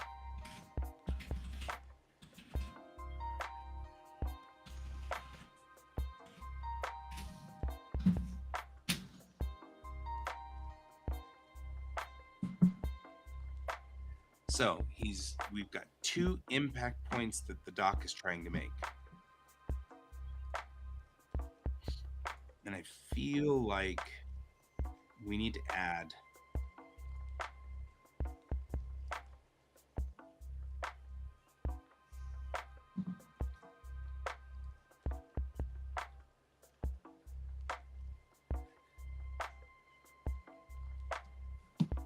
I feel like the you feeling okay needs to be something else. Like, oh, you've joined that cult, you know. You've joined that cult. Well, like, there will be always the mythologies of things. Like, they've had a mythology forever, I'm sure, that, you know, humans... because anybody coming from Earth before the rescue, the diaspora, before that time, it would be like talking about spaceships helping the Mayans build pyramids. You know what I mean? Right. Like, oh, you believe that crap, you know? Oh, that there were humans leaving Earth before the Titan War. Ah, gotcha. You're one of those people. You're one of those people. You believe Sasquatch is also hanging out outside the ship too, you know? We got to kind of come up with something like that, because that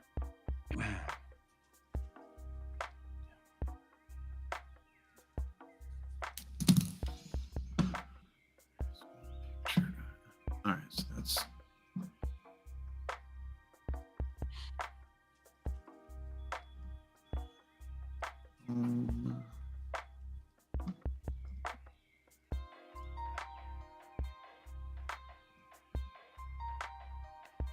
another day, another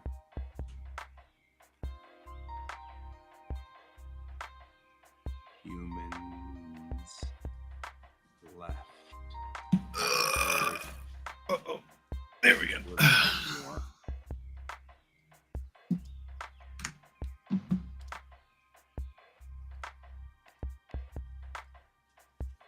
Ready? There we go. Ah, another day, another humans left the Earth before the Titan War theory. That makes it. All I need to do is just alert my readers that the Titan War, nobody left the Earth before the Titan War. Except that there are at least 4 people that we will meet throughout this series that have left the Earth before the Titan War. But I like the fact that I've set up the theory that that doesn't exist. And they keep finding them. How do we keep digging up people that left Earth before the Titan War? That's gonna be funny. Not portals. Which one was this? Oh, the layers of hell. There it is. Purgatory. Yeah. No, I was trying to find. I'm going to start doing this picture now. But I'm looking for some more references, and I did a picture back in the day that I was like, I really liked what I did, and I kind of want to see if I can reinterpret that again. Mm-hmm. At least the color scheme, at least, it was really nice.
All right.